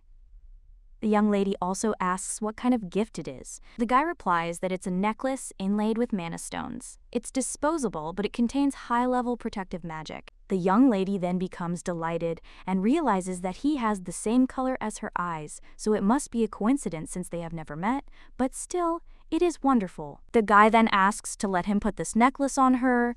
Their main character says that he should convey her gratitude to His Highness because she is delighted. The girl also claims that today she met a man and a duke. She wonders what kind of man he is. Ignat says he was trying to pick out a gift for someone special to him, and she was even a little envious of him. But now she believes that's unnecessary.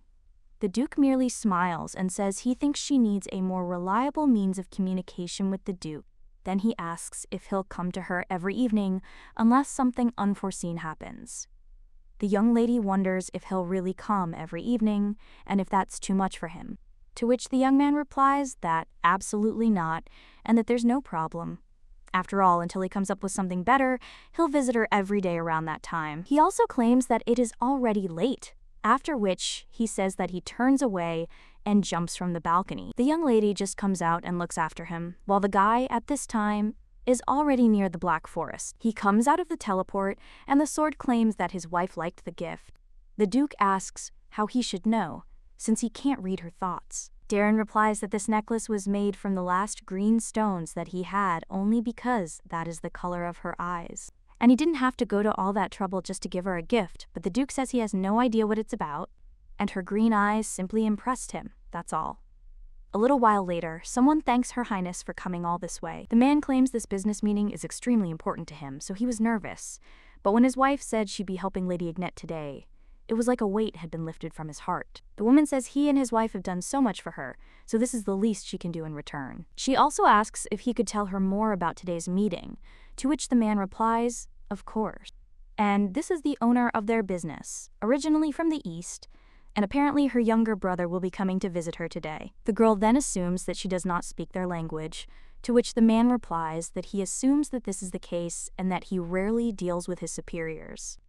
The main character wonders if the business owner doesn't know their language, and maybe she just moved there recently. At this time, the man knocks on the door of the room and claims that it is Polkins and their translator, Her Royal Highness the Grand Duchess of Ascalon, who has arrived. The man immediately approaches the young lady and says that they were waiting for her, after which he says that he is pleased to meet Her Highness.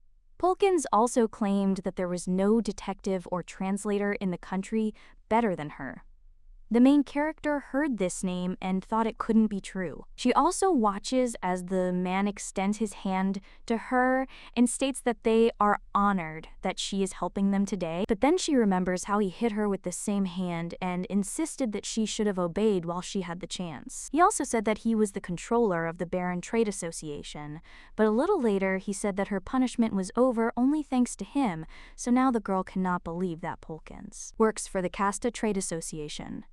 Brogia was one of the advisors to her third husband, Baron Casta. One day, he asked the girl if she had thought about a way to renew her business relationship with the Reverend Trade Association. And in her place, he would have hastened to resolve this problem. Unless, of course, she wanted to avoid the same fate as the previous 5 owners. What the man did to her brought him genuine pleasure, and he was truly an evil man. Now, the young lady says that she is glad to meet him and understands that she needs to calm down because this Borgia does not know who she is. And everything is fine, so the lady lifts his hand and claims that her name is Ignat Ascalon. At this time, the man asks to be introduced to the owner, because this is Lady Arabelle, and also the owner of the trade association, Barina. The main character realizes that she is Cast's current wife, and she is beautiful. At this time, the man asks if she is not beautiful and thinks that everything is clear about the lady. Once upon a time, Borgia's ridicule was intended to humiliate her, and all those rumors about Costa's previous wives. So the young lady wonders why this woman, having married a man from this country, does not speak their language. After all, she's going through the same thing she once went through. After which, the main character greets her and says her name is Ignette, and that she will be her translator today. The girl realizes that she wants to help this lady, after which she asks if she needs help. The woman is surprised by this, and Borgia, not understanding the translation, asks what the girl told her. The main character replies that she just introduced herself, and asks if it is not basic politeness to introduce ourselves to each other. The young lady also realizes that, as she thought, this man is afraid because he doesn't understand them, after which he simply smiles and says, "Of course." The young lady claims that this dress suits Lady Arabelle incredibly well, after which she speaks in her language so that she points to the dress and answers the question of whether she is being followed. The woman then does so and claims that yes, but also says that she doubts that she can help her. The main character thinks that she is looking at her past self because every attempt ended in failure, and in the end she gave in. That's why the girl can't leave things as they are, after which she says she can. But at that very moment, someone knocks on the room and Borgia claims that it seems their guest has arrived. He also opens the door to the room and Kayan walks in. The young lady realizes that this is the same guy she met on the street, and the woman is surprised when she sees him. After which the guy just runs up to her and hugs her, after which he asks how his sister is doing. The woman replies that everything is fine and it's thanks to him because she missed him so much. The protagonist realizes she had a premonition that this guest would be Kazine, and now she understands that someone special is his sister. Arabelle at this time says how much she missed him, but Borgia blocks this family atmosphere and then asks Her Highness if she will translate what he is going to say. The girl wonders if he can't give them a minute, and what a heartless, egotistical man he is. She also apologizes for blocking their voices, but insists that the man wants to say something. Kahin is about to approach the young lady, but she only tells him to pretend that he doesn't know her. Borgia then bows and says that it is an honor to meet him, because his name is Borgia and he serves Lady Arabelle. The young lady then translates his words. She then also translates Kahin's words about his deep gratitude for the opportunity to meet Lady Arabelle. The man replies that it's nothing, and that the boy is her younger brother, so naturally they were meant to meet. The main character thinks what he is getting at, and the man then smiles and asks if he can ask now. When the deal they had previously agreed upon is completed, the protagonist realizes she remembers that look. But she is almost sure that this man is trying to deceive Kahin, after which the young lady translates his words. And the young man with blonde hair says that at any time before his return to the East.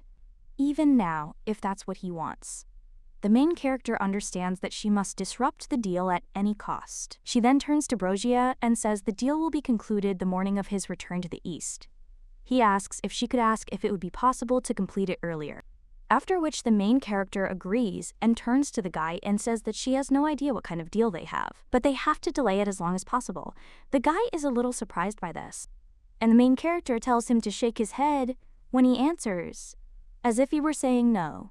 The young man then does so, and the protagonist, turning to Borgia, says that it will be difficult. The young lady then thinks that he seems to understand what she means, but the young man with blonde hair tells her to wait and tell him that the deal will be concluded as soon as possible, but on one condition.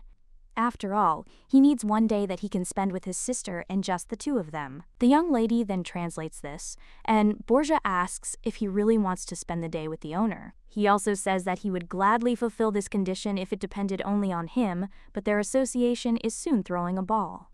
And the owner, not to mention the other members of the association, will be extremely busy for the next 3 or 4 days. The guy says that he is spending another 2 weeks there, so there is not enough time, and he will also gladly accept an invitation to his sister's ball if he is sent. The man then says yes, of course, and then tells her he'll send a carriage for them on the day of the ball. The main character understands this is a good thing, and she doesn't know what's going on in Kahin's mind, but he's managed to buy himself some time. After which, the main character tells him to come to the bakery that she showed him tomorrow at 10 a.m., because there she will tell him about the details. The boy then agrees, and the young lady translates that Keihin says he'll wait. The man then thanks Her Highness and says that now that this matter has been sorted out, the two of them will leave and be alone. That same evening, the main character goes out onto the balcony and thinks about how recently one of the servants said that the owner gave him this note. He also asked if the lady could translate its contents, after which the young lady takes out the note and unfolds it. There, the girl reads that if she truly wants to help her, she should stop Keihin. The young lady then thinks about Arbel, and she realizes she doesn't want to reveal the truth, fearing Keihin's reaction if he suddenly finds out, and then he too will be in danger. But the girl understands that even she could only find liberation by entering eternal sleep. At this time, someone turns to the young lady and asks what is on her mind today. After which the girl sees that it is a brunette. He asks if something has happened, after which the young lady replies that nothing at all and asks him to come in. But the guy says the lady has turned pale and asks if she's feeling unwell. He also says he doesn't feel a fever. The young lady replies that she's not sick and everything is fine, after which he says, okay. And if the lady is okay, then that's good, but then the guy also notices the note in her hand and asks what's there. The young lady simply suggests that he sit down first, after which the guy does so. Ignette claims that someone needed her help today and asks if he remembers how she talked about the man she met on the street. The brunette asks if she means the one she helped choose a gift for. The young lady replies that yes, and his sister was in an extremely dangerous situation, so she told her that she would help her. But the lady isn't even sure how she can do that. The guy then asks if she'll reveal the situation to Italy. If she doesn't mind, of course, and maybe together they can figure out a way out of this situation. The young lady then asks if he wants to do it together, to which the guy replies that they can't turn away from a person who needs help. The main character then thanks him and claims that, at the request of her friend, she worked as a translator at a meeting with a guest from the East and will speak frankly. Lady Arbel is being watched. The trade association controller wants to exploit her. The brunette wonders if this is to put pressure on a man named Keihin, and it seems to him that the problem has a rather simple solution, because they just need to convince Keihin not to fulfill his part of the deal. But the main character says that this is not all, because she wants to free Lady Arbel and get her out of that trading association. But the brunette says that she mentioned that she is a business owner, so it won't be easy. After all, one wrong step, and the entire association will turn against Lady Arbel. The girl replies that she understands this and the complexity of the situation like no one else. Well, she still says that she simply cannot allow her to suffer even more, and understands that she has no choice. The brunette asks what the lady is going to do, to which she replies that she only needs a couple of days, and then they could transport the lady to the east through the Ninor water channel. The guy then asks what her plans are, to which the blonde replies that there must be a way and she needs to find it. Tomorrow she will meet with Keihin, and they must find a solution. The Duke then declares that he will go with them, and they will all meet together. The young lady realizes that she, of course, told him the meeting place and time. Well, when she comes there the next day, she sees the guy and says that today he shines brighter than usual, after which the girl also wonders why he's dressed like that. The brunette replies that he always dresses like that, and the main character wonders if that's really true. The maid asks Her Highness if this is the man from her wedding. Ignette replies that this is true and this guy is the Duke of Ascalon's confidant, and his name is. But then the young lady realizes that she doesn't even know his name and claims that she only now realized that she never asked his name. She just didn't think that they would see each other again, after which she still asked what his name was. After this, the guy thinks for a bit and then tells the girl to call him Hertz. The young lady thinks that he and the Duke have such similar names, after which she also introduces her maid and bodyguard. The brunette also greets them and says that he is pleased to meet them and that now they will see each other more often, so he hopes that they will get along. The main character asks if he's busy, to which he replies that he is, after which the young lady says they should go, but still wonders why he came if he's so busy. After that, they go into the pastry shop and Keihin, seeing the young lady, says that she has arrived. But then he gets a little surprised because he sees another guy next to her and asks who she brought. The brunette asks if this is how one treats people they meet for the first time, after which the guy with blonde hair asks if he speaks his language. The Duke says he thinks he has the answer, but they don't know. The young lady also says the brunette is right and he should be more polite to strangers. After this, the Duke only smiles, and the young lady wonders why he is grinning like that. after which she turns to him. But he only bows and says that everything is fine. A blonde-haired boy asks Ignette who this man is. She replies that his name is Hertz, and he's her husband's attorney.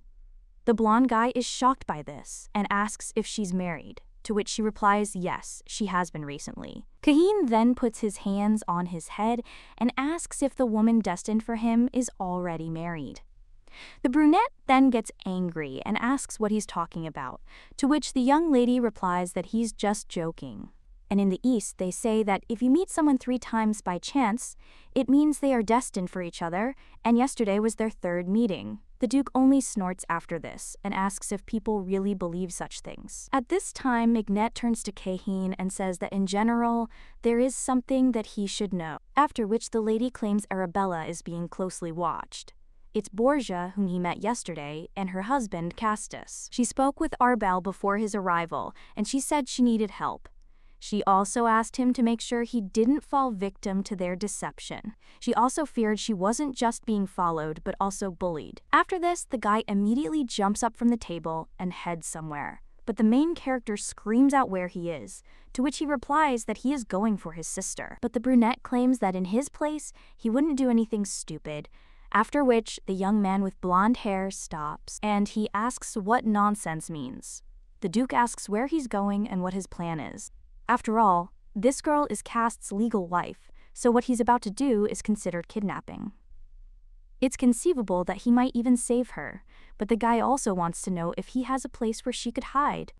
If he doesn't succeed, then he most likely won't be able to try a second time, and what's more, his sister might only suffer more from this, and the brunette asks if he knows how to deal with all this. At this time, the main character only sighs and tells Kaheen to calm down and sit down. After all, they had gathered there to discuss a plan to save his sister, and the girl also wanted to know how she ended up marrying Cast. The guy then said that there was no king where he came from, but there are many aristocrats who look after their provinces. She and her sister are illegitimate children of one of the noble families, and in his homeland, having illegitimate children is something unfathomable.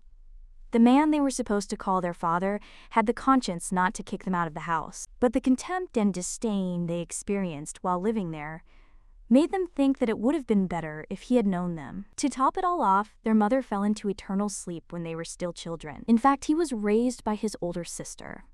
Baron Cast arrived just before she turned 19, who was the head of the Baron Trade Association. This idiot arranged a wedding with his sister by offering a generous ransom. In exchange for exclusive rights to open his own port on the East Coast, his father, blinded by money, sold his sister to a man 26 years her senior.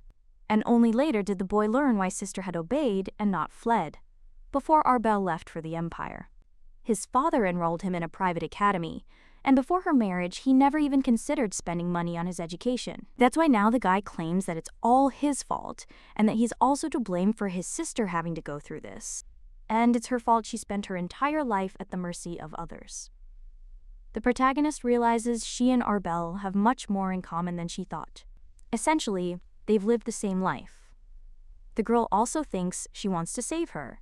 And not because she wants to make her own life better. Well, then the young lady thinks that maybe this bitter taste of poison will finally leave her tongue. The guy with blonde hair still says that it is his fault, and the main character just takes a handkerchief and tells him not to cry. But the Duke immediately snatches the handkerchief from the lady's hands and tries to wipe away Kahinu's tears. The blonde boy is simply surprised. The brunette says this handkerchief absorbs tears perfectly, so it must be made of high-quality material. He also says that Her Highness didn't feel any pain or even get up. After all, we need to focus on the rescue plan. The main character says he's right.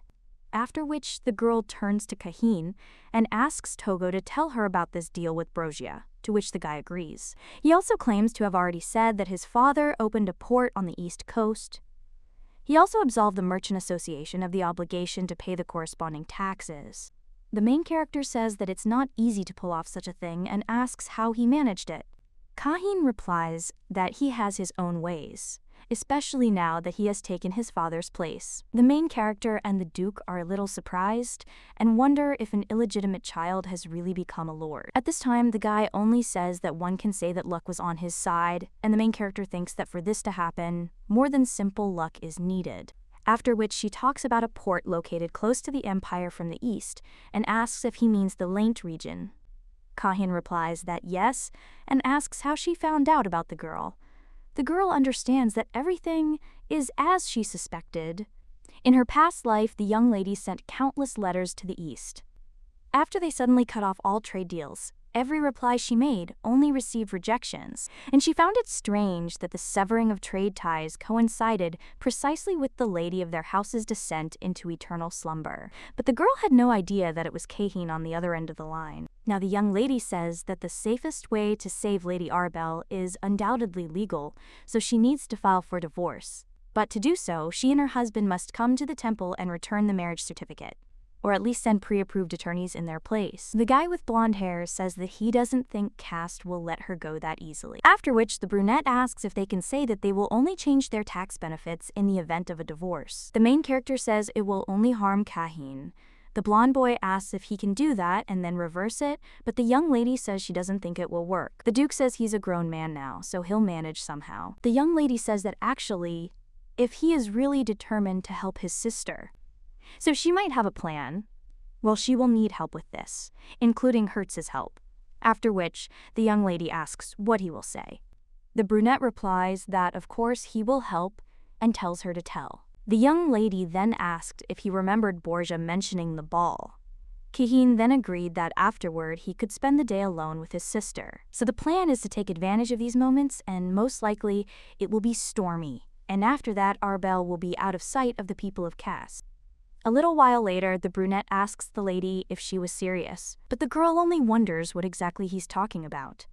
The duke asks if she really plans to personally infiltrate Caste's house and find its weak point. Ignat replies that the Baron Trade Association has provided the Herky household with most of the luxury items in the estate, and she is confident that her mother will be invited to the ball. However, her mother doesn't often attend social events, and she won't even notice if there is no invitation, so this is an ideal opportunity. But the duke wonders if she can't just ask her mother to give her the invitation. The girl replies that she doesn't really like it when she goes out. But the guy then points out that Arbel and Kahin are practically nothing to her, and asks why the girl is so eager to help them. The young lady replies that in every person's life there comes a moment when he needs help, and if she were in their place, she would want at least someone, no matter who, to help her, and the least she can do is have enough self-respect to ask for help. Then the young lady finds the required letter with an invitation from Baron Cast, who is the head of the trade association.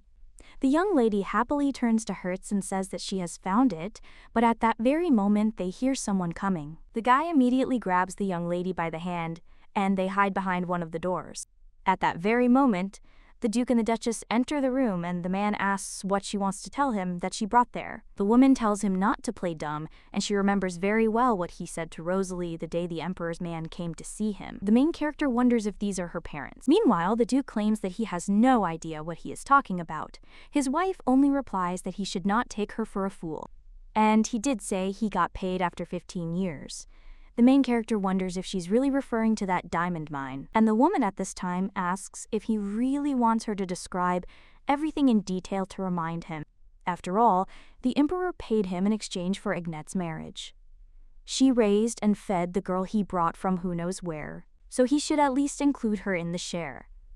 The main character is shocked by these words, and the man claims he found a girl with the same hair and eye color, and he bore full responsibility for the successful execution of His Majesty's order. The woman insists she won't sit empty-handed, and her husband wonders if she's really saying she raised her, when all she did was fight the urge to spit her out into the street. At this time, the brunette looks at the young lady, who is shaking, and then completely covers her ears. He also tells the girl not to listen to this. While the young lady's parents are still arguing, the girl and the Duke are outside the door. A short time later, the Duke and Duchess leave the room. As the door closes, the brunette takes the protagonist's hand, after which he takes her to her room. When the girl sits down on the couch, the guy asks if she's okay, to which Ignat replies that no, she's not okay. She's terrified to even imagine what the Grand Duke would think if he found out about all this. The brunette asks why she says that, but the girl replies that he heard everything himself, and she is the illegitimate daughter of this family. The Duke then asks if she would like it to be so. She also would prefer to be part of the Herky family. The girl replies that she never thought about it, after which the guy tells her to think about it right now, and if the lady never wanted this, she has no reason to be sad. After all, he thinks, on the contrary, she should be happy, and he's personally glad he learned this about her. The main character then says he's just trying to reassure her, but the brunette replies that he's not at all and is completely sincere. Ignat thinks that even though it doesn't seem to make sense, he might be right. After all, the girl always blamed herself for being unworthy of love, but the reason was only that she was not their blood daughter. The young lady realizes it wasn't her fault. Meanwhile, the brunette tucks a strand of her hair and claims he'd like to stay with her longer, but is afraid it's time for him to go. He'll also be back in 2 days for the party. Ignat asks if he'll be coming to Rivertown, to which the guy replies that, of course, and also says that no matter how much she thinks about something, she may not find the best answer, so after that she doesn't think about all this too much, and it's better to let her rest properly. A little while later, the Duke is already in the camp, and his assistant asks if he was looking for him. The brunette then turns to Kane and says that he has an urgent task for him. After which the guy tells Kane to make a guest list for Baron's party, which will take place in 2 days. Let him also make sure that there will be no one there who could recognize him, and let him also find out when the first daughter of Duke Herky made her debut in high society. The guy with blue hair says that he understood the boss and then goes to carry out the order. At this time, the sword turns to the Duke and believes that his wife is still not connected in any way with the Emperor. Heinz says he's right, because the Duke used her on the king's orders. Darren then asks what his plans are, and whether the brunette will tell the girl who he really is. Heinz replies that it would be worth it, because as soon as they help the brothers and sisters from the east, he will do it. Sword says that the longer the Duke delays, the more the girl might resent him for betraying her. Well, the brunette asks if he really thinks the girl will be upset if he finds out who he really is. After which he replies that she can file for divorce. The Duke sighs heavily. He understands that the situation needs to be resolved as quickly as possible so he can get his wife out of that poorhouse. 2 days later, the young lady is already sighing with exhaustion. Meanwhile, a maid whispers to the knight that Her Highness is somewhat out of sorts today and asks if he imagines it. She hasn't even eaten anything yet, and she's sitting there staring into space, to which the knight replies that he agrees. The protagonist realizes she's heard everything, but she still can't tell them anything. At this time, someone else turns to Mrs. Ignat and asks if something is bothering her. The girl replies no, and she just wants to make sure all the workers are prepared for work. The blonde man replies that he'll do everything to ensure everything goes smoothly, and the maid says that it's time for them to go to the party. Everything is already prepared for Her Highness. Lady Vanessa made her a magnificent dress that is one of a kind. The main character then says the girl is more excited than she is, to which the maid replies that it's because she's never seen such a wonderful dress before. She's also sure it will look absolutely stunning on her mistress. A little while later, the main character comes out in a new dress, and Lena is delighted. She says that Her Highness looks wonderful. Isaac also says that the lady is beautiful, after which the main character thanks them. The maid also asks what kind of necklace it is, as she's never seen Her Highness wearing one. The girl replies that it's a gift from the Grand Duke of Ascalon, and the maid asks if that's true. She also says that it seems that she is still dear to him, but the lady does not even imagine how happy she is for her. The main character then says that no one cares for her the way she does, and hugs Lena. At this point, someone says that Hertz's carriage should have arrived by now, and as the young lady sets out on her journey, the servants wish her luck. Afterwards, the girl leaves the estate and says that they will see each other again. At this time, Hertz is waiting for the main character, and when she arrives, he has a smile on his face. He says a lady has arrived, which surprises the girl a little. She says it must be unusual for him to see her dressed up. Well, confused, she wonders what's wrong with her. The guy says nothing at all, and the lady is as beautiful as ever. The main character, smiling, says he's quite the charmer. But the guy then smiles and insists he's only telling the truth, then asks if they should go. The young lady agrees and says she's grateful to him for accompanying her today. A little while later, they are already riding in a carriage, and the young lady claims that they have a little time before arrival. After which, the brunette says that then she could take a little nap, but the girl replies that no, and she will probably refuse because she wants to discuss what happened last night. After all, the guy asked her if the fact that she is not the biological daughter of the Duke and Duchess upsets her. And her answer is yes, of course it's upsetting. She lived her whole life believing that they were her real parents, and it's not just a matter of blood relationship. People become family when they marry, adopt, and foster. Kinship doesn't necessarily have to be based on blood. The reason for their dislike is not that she is not their real daughter, but that for them she has always been nothing more than a tool. She just never realized it, and shed so many tears over a love that was never even intended to be given to her. But now the young lady says that she is no longer sad, because the sadness has been replaced by anger that now boils furiously within her, and so she decided to forget about them. The brunette smiles afterward and says that the lady is strong. But once they sort this whole situation out, everything will change. The young woman asks him what he means, after which he simply smiles and insists he'll explain everything to her once everything is sorted out. The blonde claims he's teasing, but the guy promises that sooner or later she'll understand. After which they arrive at the place, and when you enter the ballroom, someone informs you that Her Highness Grand Duchess Agneta of Ascalon has arrived. The girl sees Castus at this moment, and she realizes they haven't seen each other in a long time. The girl also looks at the man standing next to the lady, and he understands that first Kahin and now they are, so he is clearly unhappy with the number of uninvited guests at his party. The young lady also knows that it is not so easy to fool him, but about him and his family. She knows much more than she would like. Then the young lady approaches Lady Arbel, and he asks if she remembers her. The man then asks Her Highness to ask him, and asks if she knows his wife. The girl replies that yes, and she met her recently when she was helping with the translation at Polkin's request, and she remembers that the lady was also wearing this wonderful dress that day. But she really wanted to meet her again, so she begged her mother for an invitation to the banquet. The girl understands that everyone outside of her family knows almost nothing about her, but now she claims that the event itself is simply grandiose. She also hopes they won't mind if they stay for one dance. Agneta understands she needs to create the impression that she's an immature aristocrat who simply ruined a party full of businessmen. And Kahin will help her with this. The girl remembers telling him to try not to speak his language if possible. After all, she's sure Cast will deploy translators everywhere. They'll need a different way of communicating. The girl understands that for now, she and Hertz are pretending to be an unsuspecting high society couple. Kahin will find the butler, Cast. He'll be dressed all in black and slightly more formal than the other servants. If he sees him giving orders, it's definitely him. After their first dance with Hertz, Cast will let his guard down, and that's when they'll need to raise a ruckus.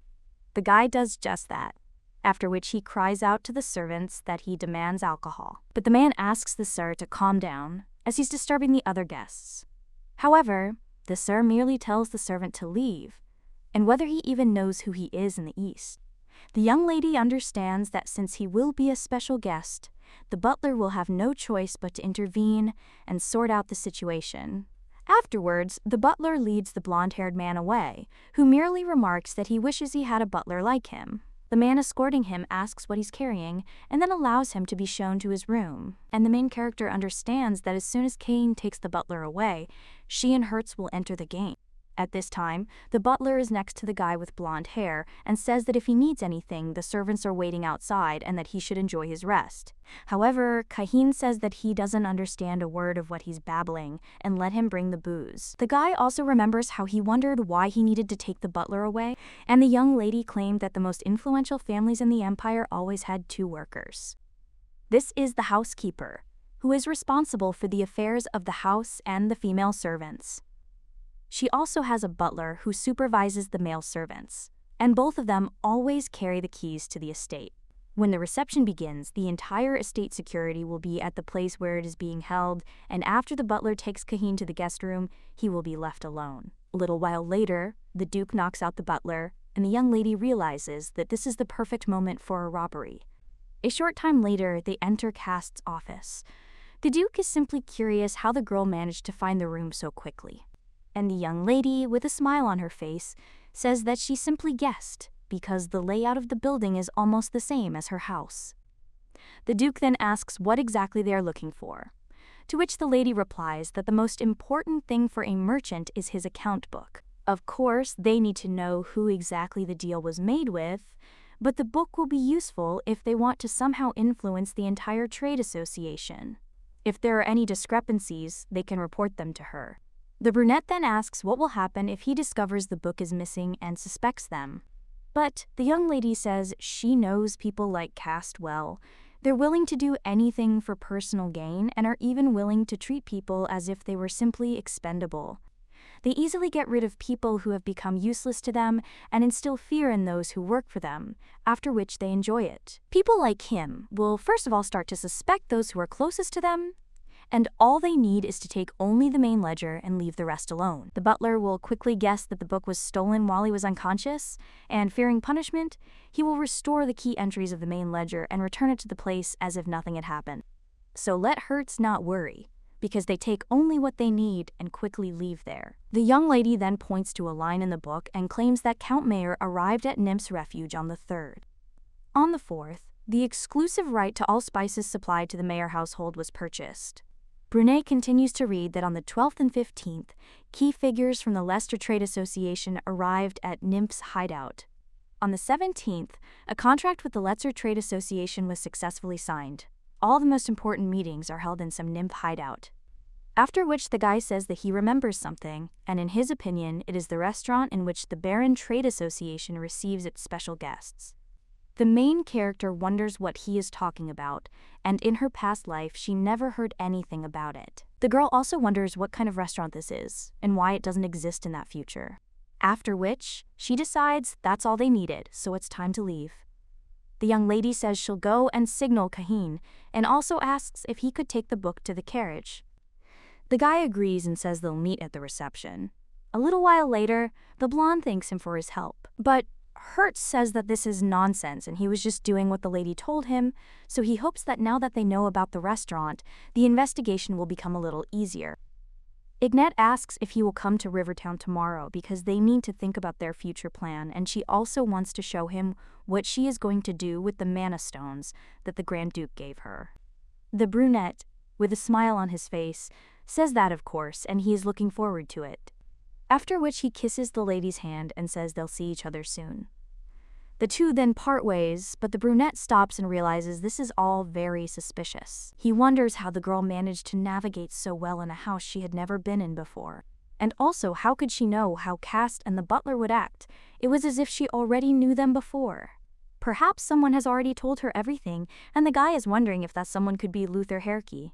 He knows what the Duke and Duchess need, but knows absolutely nothing about his wife. After which the guy thinks that all this is some kind of sophisticated plan of the Grand Duchess to lull his vigilance. And the guy thinks that he can't relax because he saw with his own eyes how much the Duke's words hurt her. It's not that he wants to suspect her, but if he doesn't, he knows perfectly well what could happen. The guy knows that it's possible to fall into eternal sleep prematurely. Well, then the Duke suddenly hears someone walking, after which someone bursts into the young lady's room. It turns out it's her father, and he's screaming, calling the girl's name. Meanwhile, the brunette is wondering what could have made him so angry. But the man just swings and hits his daughter and screams what she did. A little while ago, a man was sitting at a table and realized that this diamond mine was costing a lot more money than he thought. But it doesn't matter because he still has Ignette's allowance that Duke Ascalon will send him. The man recalls how he received a letter from the Duke, which said that this notification informs him that the monetary allowance for the Grand Duchess, which they had previously agreed on, was sent to the Grand Duchess's personal account. The man, seeing this, was furious and wondered what it all meant. And now he's crying out, how dare the girl keep silent about the Duke sending the allowance to her personally instead of him? And did she really think she could fool her father? The young lady then turns to her father, and she says that she has no idea what he is talking about and what kind of benefits she received. The young lady also wonders if her father really asked the Duke to pay him for her. The man then realizes he's let it slip, something the girl shouldn't have known. And also, he should not discuss this with Ignette, but with the Grand Duke, because he should send this money to him, after which the man tells the girl to forget about it, because this is just a misunderstanding, and let her pretend none of this happened. But the girl tells her father that no, and she knows what she heard, so she can't pretend she didn't. She also wonders if his own reign is such an expensive condition for him, and that is why he asked the Duke to pay him an allowance. The blonde asks if she has always been nothing more than a thing for him that can be easily sold at a higher price. The man then swings again and screams at her to watch her language, but the girl says he didn't even congratulate her on her wedding. And then she starts crying. The Duke understands that at the moment it would be wiser to leave Ignat alone, because she always wanted love. Therefore, he is confident that she will do everything to be loved, and if he does everything right, the girl herself will gladly give him all the money. After which the man smirks and says yes, and he also understands what's upsetting her. He congratulates his daughter on her wedding, and hopes she'll forget that he so thoughtlessly attacked her. And when he leaves the room, he apologizes. The main character is then left alone. And she tells her father that it's too late, because she waited so long for these words, and now it's too late. A little while later, the Duke enters the room and wonders if the girl has fallen asleep since she turned off the light. The guy thought that she had been neglected all her life, and that in itself was terrible. But now he thinks how much she had to endure with such an attitude. The Duke also understands that he thought he was the expert there on how to be betrayed by loved ones. There is a certain limit to betrayal and attempts to plunge into eternal sleep, after which you completely stop trusting people. But his wife is different, because he doesn't understand how she is able to help others after going through all this. The guy also thinks how she can be so strong, and he hopes that he will get to know her better. A little while later, the girl approaches Hertz and Kahin, after which she says that they both arrived early. The Duke at this time looks at her smile and then tells the lady to sit down. The main character does just that, then puts the book on the table and states that they don't have much time, so she'll get straight to the point. Ignat says this is the ledger of the Baron Trade Association, and it contains everything they need to know about Cast's most important clients. Once they manage to sever these trade ties, he will be much more willing to accept Arbel's divorce conditions in order to restore his company's position. They also need to take preventative measures to prevent other trade associations from helping him in the future. The two guys are surprised by this, and the young lady with a smile on her face says that Kaihin should do everything to isolate Cast from everyone whose names are in this book, whether it's paying fines or blackmail. The blonde guy says okay, and he understands. He also asks how much she'll have to pay for these fines she's talking about. After which, the girl says that in total it will probably come out to about 8,000 gold coins. Kaihin claims he's of noble birth, but that's a large sum. The girl replies that there's always the option of earning money. She also plans to create her own trade association, so they can negotiate that free import clause with her instead of Cast. And then she will pay all the fines for him. After which the young lady hands over the contract she drew up, and also tells the guy not to rush, to read everything, and think it over carefully. Everything is written there, but for all the work that will take place in the East, she plans to hire their people. Thus the benefits will be for him, his people, the country, and her. Kayan asks if she really drew up the contract herself. The Duke says that he of course knew that she wanted to create her own association, but even so, it would be difficult to earn that much money in a couple of days. And the blonde says that's why she needs investments. The young lady takes a letter from her bag and hands it to Hertz, saying that his help is needed. The girl wonders if he could convey her request for investment to the Grand Duke. The guy then asks what she will do if he does not agree, to which the girl replies that everything is fine because they have a backup plan. But she would like to offer him first of all, because suddenly sooner or later he himself will find out about everything, and the girl does not want her husband to feel deprived. The brunette says that he will take care of delivering her invitation to the Duke, and the nth lady thanks him. After which she says that she would like to receive his answer before she and Kahin sign the contract. After which the girl rises from her seat and asks if they will follow her now.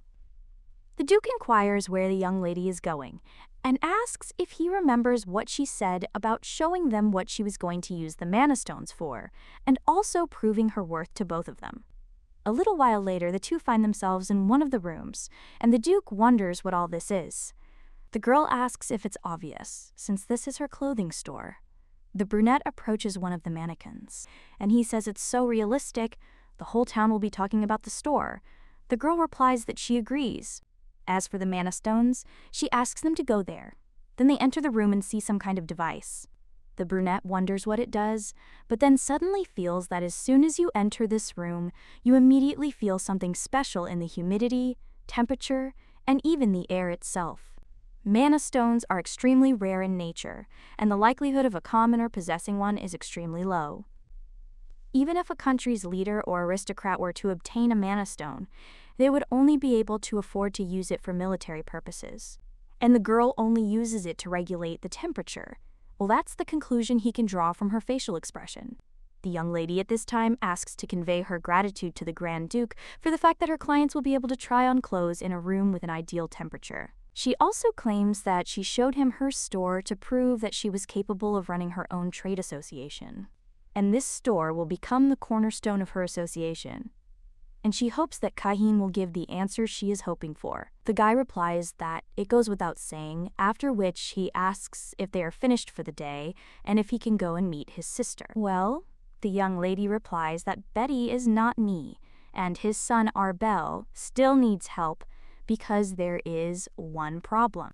A short time later, one of the servants greets Sir Kahin. He claims to be a translator from the Baron Trade Association. Mr. Baron asked him to be present at his meeting with his sister today. He also wonders where they intend to go, but Kahin takes out his sword. After which he attaches him to this service and says that there is no need for him to be there. After all, he asked to be alone with his sister. Luca then says that he was told that the Sir is not very familiar with the Empire and needs a guide. The man claims that he can handle a walk around the city on his own. He also thanks them but advises them to get lost if they value their lives. After which the guy runs away and says he understands. The Duke and the main character watch this. The man, seeing the servant running away, says that the horizon is clear so they can go. The young lady thanks him and says that she knows what a busy man he is, but she really appreciates that he finds time to help her. The guy then says that, frankly speaking, he was surprised, and the young lady is a little surprised. The brunette insists he couldn't even imagine her using mana stones like that. The protagonist simply smiles and asks if it's unexpected. She also hopes he's not angry that she used the Grand Duke's mana stones for the clothing store. And the brunette claims that thanks to her, he learned about a new way to use mana stones. The blonde is a little surprised and asks if this is true, to which he replies that yes, and he also only saw how they are used to take human lives. Well, Her Highness used them to make people's lives a little better, and in fact, he wanted to thank her for not staining those mana stones with red liquid. The main character then says that Hertz is an incredible person, and his appearance, voice, as well as the way he behaves, speaks, and even thinks, all this is simply wonderful. The young man then becomes embarrassed and asks if most people really say things like that to his face. But the young lady insists that he'll probably understand that she's not one of them. The young man, meanwhile, simply asks for his forgiveness and insists that he needs to deliver her petition to the Grand Duke. As the boy leaves, Kahin addresses the young lady. The young lady turns around and sees him with his sister, after which the young man with blonde hair says that Hertz was red as a tomato and asks what happened, to which the girl replies that nothing at all. Arabelle then asks what the lady is doing there, but the main character only apologizes, but claims that there is no time to explain. She also asks if she's familiar with a restaurant called the Nymph's Hideout. The girl replies that she's never heard of it.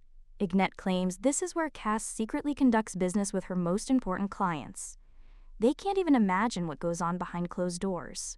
But it's highly suspicious that they operate only by reservation. And besides, everyone who visited this establishment signed contracts with Cass, which is why the girl claims that she wants to reveal Cass's secret related to this restaurant and save Lady Arabelle. But for this, she'll need her help. The woman then asks if the girl's name is Ignette, and whether she was at yesterday's party. The girl also claims that Lady Ignette can't even imagine how much she dreamed about it.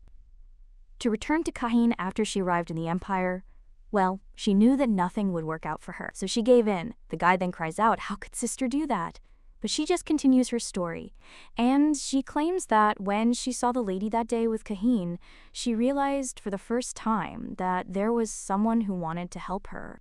So she agrees and will do whatever it takes. The main character says it's a wonderful choice, after which he suggests they leave and claims a carriage is waiting for them. A short time later, they are already beneath the restaurant. Afterwards, they enter.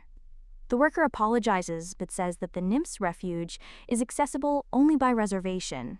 And today they are not expecting guests, so the guy asks if they could leave the building. But the main character is only interested in whether the restaurant owner also needs to make a reservation. And the owner of the trade association came to inspect her establishment.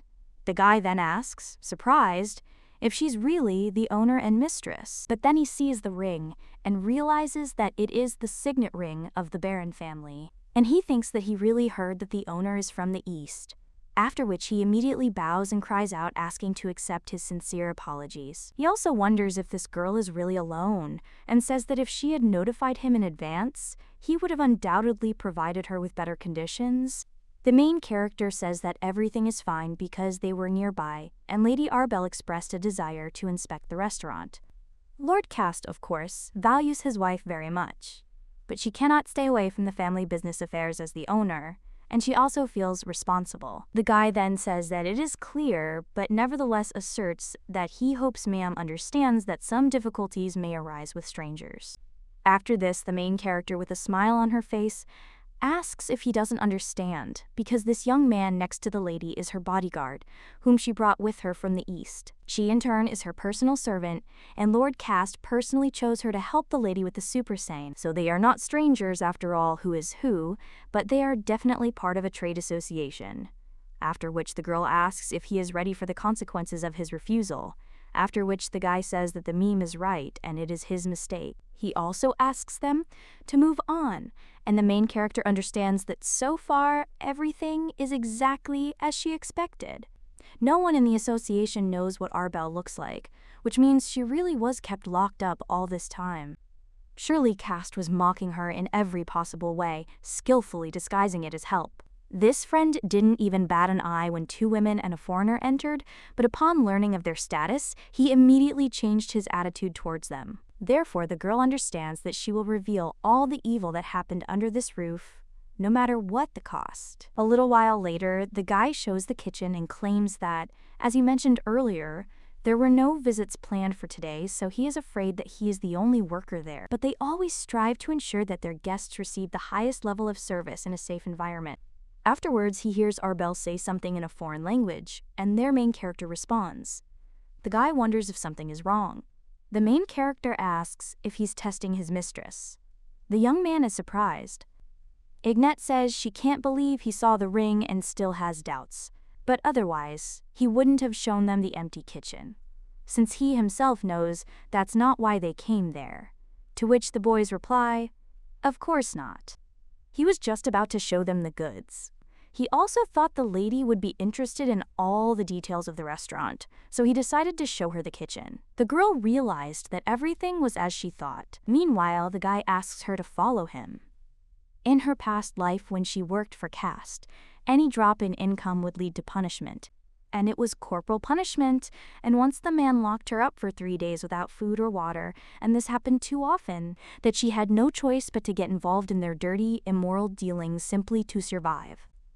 So the young lady thought that whatever she saw there today, she wouldn't be surprised. At this time, the guy claims that all the goods are stored there to avoid any damage, after which he opens the door to the room and asks what the young lady thinks, since the goods are stored there in impeccable conditions. At this time, the main character looks at the people in the cages and thinks what he is talking about, because there are young girls sitting there practically without clothes, and the young lady wonders if this is really the so-called entertainment here. Arbel then immediately joins in somewhere. The girl is surprised after this and looks at the worker, who begins to suspect something. After which, she screams from there that the conditions are simply terrible, and they ask if they really don't call these safe conditions. They should be ashamed to show this disgrace, madam. What if they caught some kind of infection from these girls? The worker replies that he apologizes. And the girl goes after Arbel and cries out that if by their next visit the conditions become better, then let them be sure that Lord Kust will get up about everything, to which the guy replies that he understands. And the main character moves on. When she goes outside, she sees Arbel. The girl cries and claims it's monstrous and disgusting. After all, he's been making money off women's bodies all this time, and he literally bought her to use as his personal punching bag. All the money he earned in the East with her help was only so that he could invest it in this business. But even her brother almost got caught in the crossfire, and the worst thing about all this is that she knows everything, but she can't do anything and feels no hope. The main character then hugs the girl and claims she feels the same way. After all, she is so angry, confused, and indignant, and so wants to ask forgiveness from everyone she was unable to help. After which, the young lady offers to fix all of this. Everyone who used them will pay for it, and everyone who suffered will have their lives restored, just like them. The blue-haired boy approaches the gentleman and claims that he has studied the Grand Duchess's past as he ordered. Few people know this now, but 15 years ago rumors were rampant. The Duchess is believed to have given birth to a child, although no one remembers her being pregnant. Moreover, they had a 3-year-old daughter but suddenly announced the existence of a 4-year-old girl, allegedly their first child. Brunei says these are quite serious accusations and wonders why no one is talking about them now. The servant replies that initially, many assumed that Her Highness was not the Duke and Duchess's biological daughter. However, they stated that it took them 4 years to officially introduce the girl because her health was poor and they were unsure whether she would survive. This explanation quickly quelled all rumors. The Duke then says that he understands and says that that is all. After which, the guy asks if he can do anything else for the gentleman. He could have assigned someone to Her Highness to dispel another rumor, but the man replies that there's no need and asks why he's so fixated on his wife's personal affairs. The guy with blue hair replies that of course it was pure curiosity and it was obvious that the Duke had fallen for her, so who wouldn't want to know what kind of woman she is? A short time later, the Duke is left alone in the tent, and he wonders what his servant is even talking about. Darren then tells him to drop it, as if the guy himself didn't know about it. After all, he fell in love with this girl. The Duke then wonders if he really did, but the sword insists that there's simply no other explanation for why he's always at the edge for her, given his busy schedule. Not to mention his gift, after which he also asks what about the name, because it is very consonant with the heart.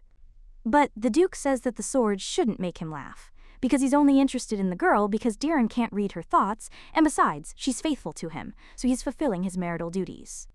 The guy understands that he must do this and is even obliged to, because he has already had enough of unrequited love and it will be better for both of them until he can break the bonds that bind them.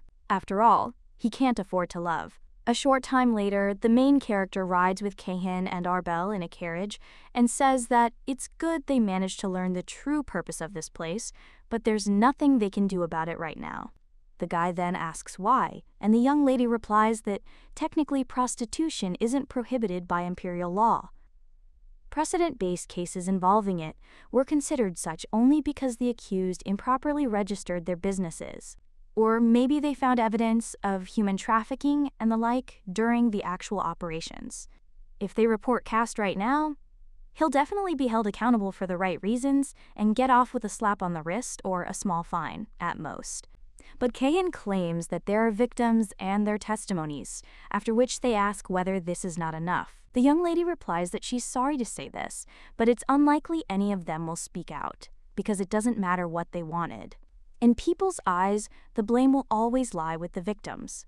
They'll say the victims are to blame for their own debauchery, and they'll say they're tainted and now completely useless. Even if they manage to get out of this, it's unlikely they'll ever find another job. The girl understands that unless her trade association is at a stage where it can hire them, or she's living in the principality by then, to be able to provide them with protection. But who knows how long that will take. Meanwhile, the guy offers to at least help them escape.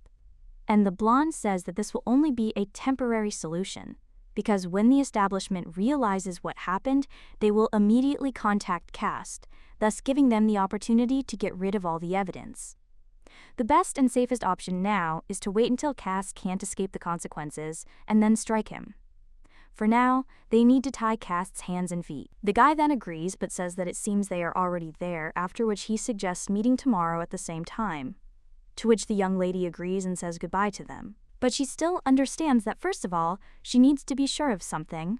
But she wonders if she will regret the truth she learns and whether it will hurt her even more deeply. She realizes that she is afraid, but she can't avoid her any longer. A short time later, the girl heads off somewhere, But at that very moment, someone approaches her and asks where she's going at such a late hour. It turns out to be a knight, and the young lady first looks at him with confusion but then claims that she needs to go somewhere. The guy claims that in this case he will bring Lena, but the young lady screams that it is impossible, after which Girk claims that it is too dangerous to walk alone, after which the main character says that Sir Girk should show her. She also thinks Lena shouldn't be taken along because it would hurt her. The guy then says he understands, but the main character thinks the maid was put into eternal sleep because of her, so she doesn't want her to get hurt again. Meanwhile, in the trading house, Isaac is giving orders. He tells the workers what to do, but then he sees Her Highness, causing the protagonist to say he's early. The guy replies that of course, since the store's opening is just around the corner, and he's interested in how he can help Her Highness. The girl says she has a favor to ask of him, after which he says he'll do anything. The young lady mentions his family's business, and he asks if they provided intelligence-gathering services. The guy says yes, and that's true, after which he asks how the lady found out. The girl replies that she simply guessed and believes his name and family prestige would have provided him with such abilities. She also asks if she can ask his help, as there is something else she needs to learn. The guy then says that he would be glad to, but Calvain was responsible for all of this after plunging his family members into eternal sleep. He felt guilty for falling into the trap of those who sold him false information and quickly resigned. The young lady says it doesn't matter and they should try something. The guy then says that if that's what she wants, he'll tell her where he is now. The man is mopping the floors when he hears someone knocking on the door. He opens it and sees the main character inside. She asks if he's Calvain, and she thinks Isaac told him about her. The man is simply surprised, then bows and apologizes for not coming to greet her personally. He also thanks Her Highness for helping Isaac get back on his feet by offering him a job. The girl then leans over to the man and asks him to rise, as she came to ask for his help. Calvain asks if she really needs help, to which the girl replies yes, after which she states that she wants him to find her biological parents. The Duke at this time greets his dear son and spreads his arms for an embrace, but the guy just passes by him, after which the man asks if he will really fall into eternal sleep if he shows at least once how much he loves his old man. The young man replies that no, and that will not happen, because he simply finds his impulse to hug his now grown-up son every time they meet strange. The man then sits down at the table and asks if showing affection for his son is now inappropriate, but the boy insists that he sometimes goes too far. The man merely snorts and says he'll tell him something. Then he asserts that when a parent doesn't love their child enough, it's a problem, but no child has ever been harmed by too much love. The boy then reflects on these words, and he realizes he should have realized it the moment he saw the Duchess's behavior on her wedding day. Then perhaps he wouldn't have feigned trust for so long. The young man then turns to his father and declares he wants to talk to him about the Grand Duchess. The man asks why he needs this, and the scoundrel Luther seems not to have intended to send her out of his estate. The boy then wonders if his father has been reading his letters again, to which his father merely turns away. The Duke then tells his father that he regularly sends Cayenne there and is often there himself, so he thought they'd already discussed it. The man merely smiles and offers him something to eat, as it's his favorite food. The boy simply asks if he's responded to the Duke's letter. The boy's father says he might have responded if it had been about a divorce, but he asked for money, so why bother responding? And if this man is so greedy, he's afraid to even imagine what his daughter is like. The guy claims she's his opposite, after which the man wonders if Heinz has ever seen her. To which the guy replies that yes, that's just how it happened. He's going to bring her back from there somehow, even despite her father's demands, and he shouldn't judge the girl even without meeting her in person, because she'll disprove all her fears. He's absolutely certain of that. Heinz also says that even though the emperor arranged this wedding, it doesn't change the fact that she is now officially Ascalon, and they can't leave her there forever. The man says his son is right, but then tries to add something else. The boy simply points to one of the dishes and says it's one of his favorites, so he's asking his father for it.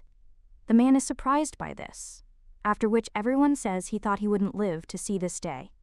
Meanwhile, the main character says she wants to know who her biological parents are, and, if they live there, where they live. And also how she ended up under the wing of the Heraki family, so let them find out as much as they can. The man then asks Her Highness to allow him to clarify something, as he retired from business many years ago. The girl says that yes, Isaac told her about it. After which the man says that she now knows that what happened was due to his incompetence and that he has no right to accept her request and, with all due respect, does not want to fulfill it either. But the girl wonders if he doesn't want it, even if she says the reward is the dissolution of Baron's Trade Association. She also tells him to accept the request, because at the very least he'll be able to get revenge on them. The girl also claims to have information capable of destroying Costa Baron, the leader of the Baron Trade Association. His wife and her testimony are on her side, after which the young lady asserts that she can give him her word to the Grand Duchess. She then gives her word that Cast Baron and the Baron Trade Association will receive their just deserts for the destruction of their home, which they had achieved illegally. The girl also says that if he still doesn't believe her, he can begin an investigation after he receives his reward.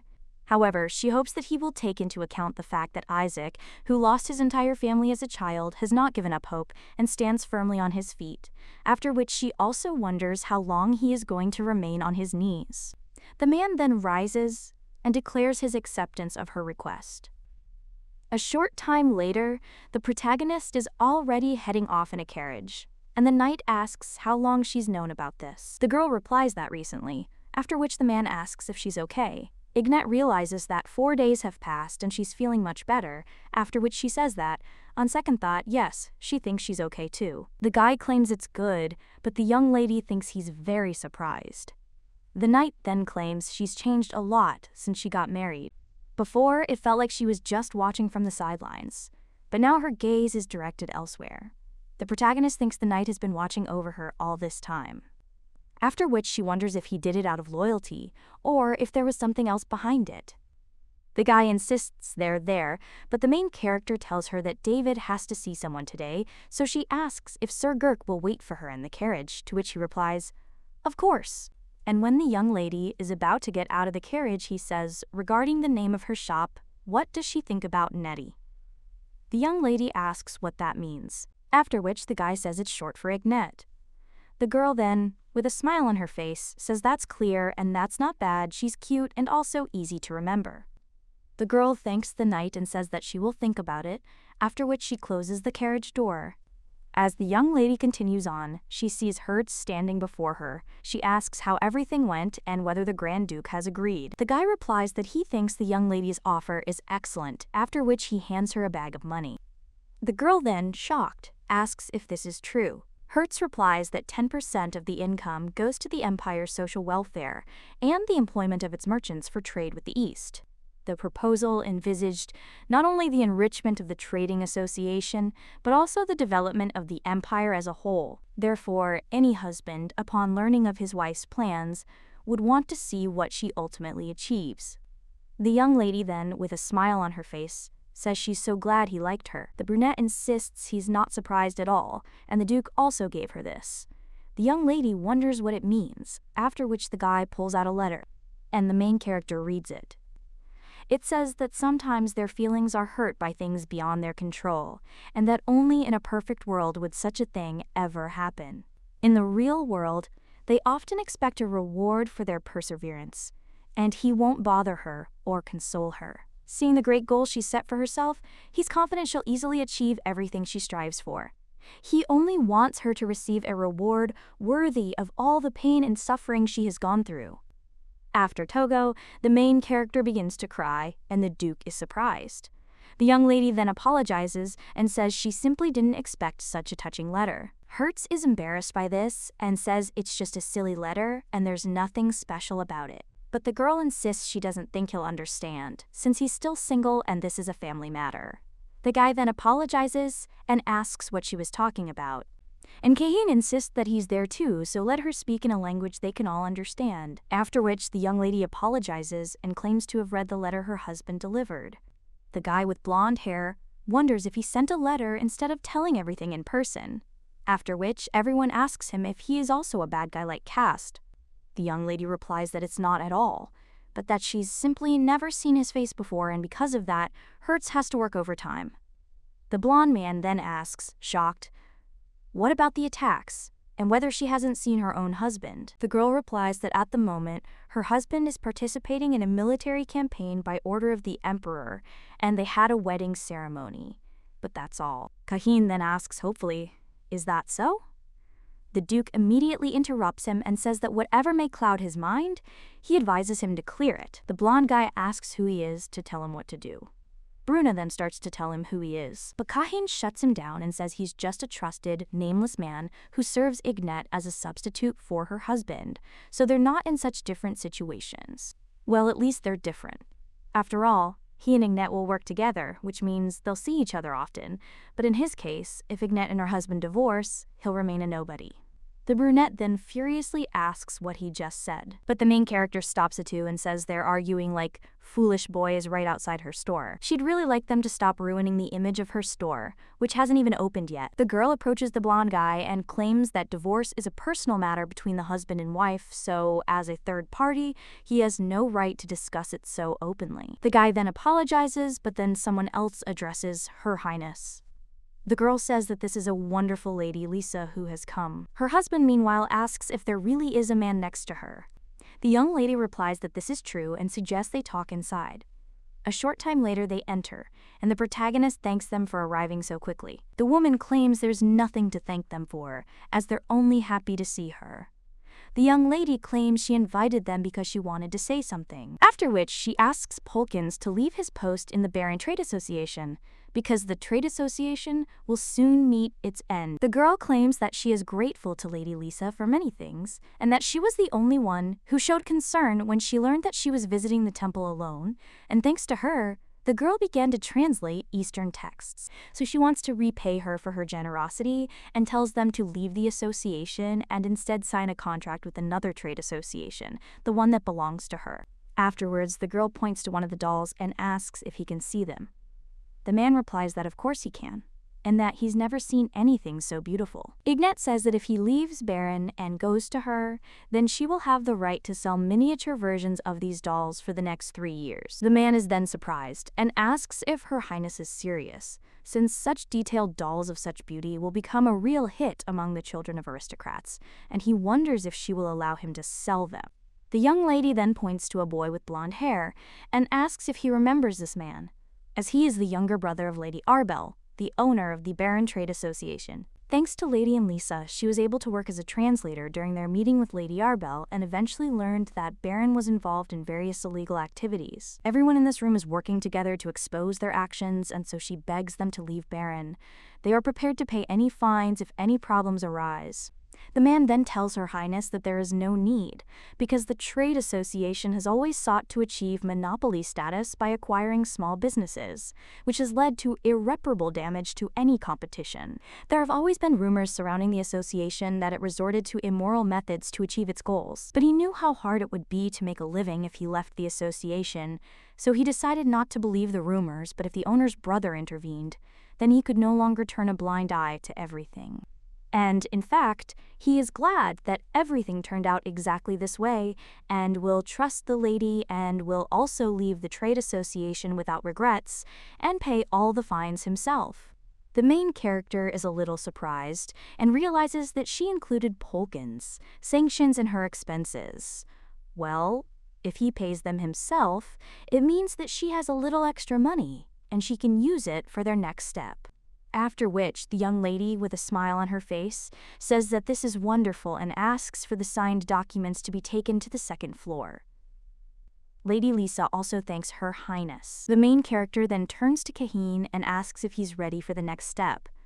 Brene then asks if the lady is planning to leave with him, to which the girl replies that of course, Hertz knows that Kahin cannot independently conduct a conversation with people and he needs a translator. After which the brunette says that in that case he will go, and the main character asks if he is really going to go.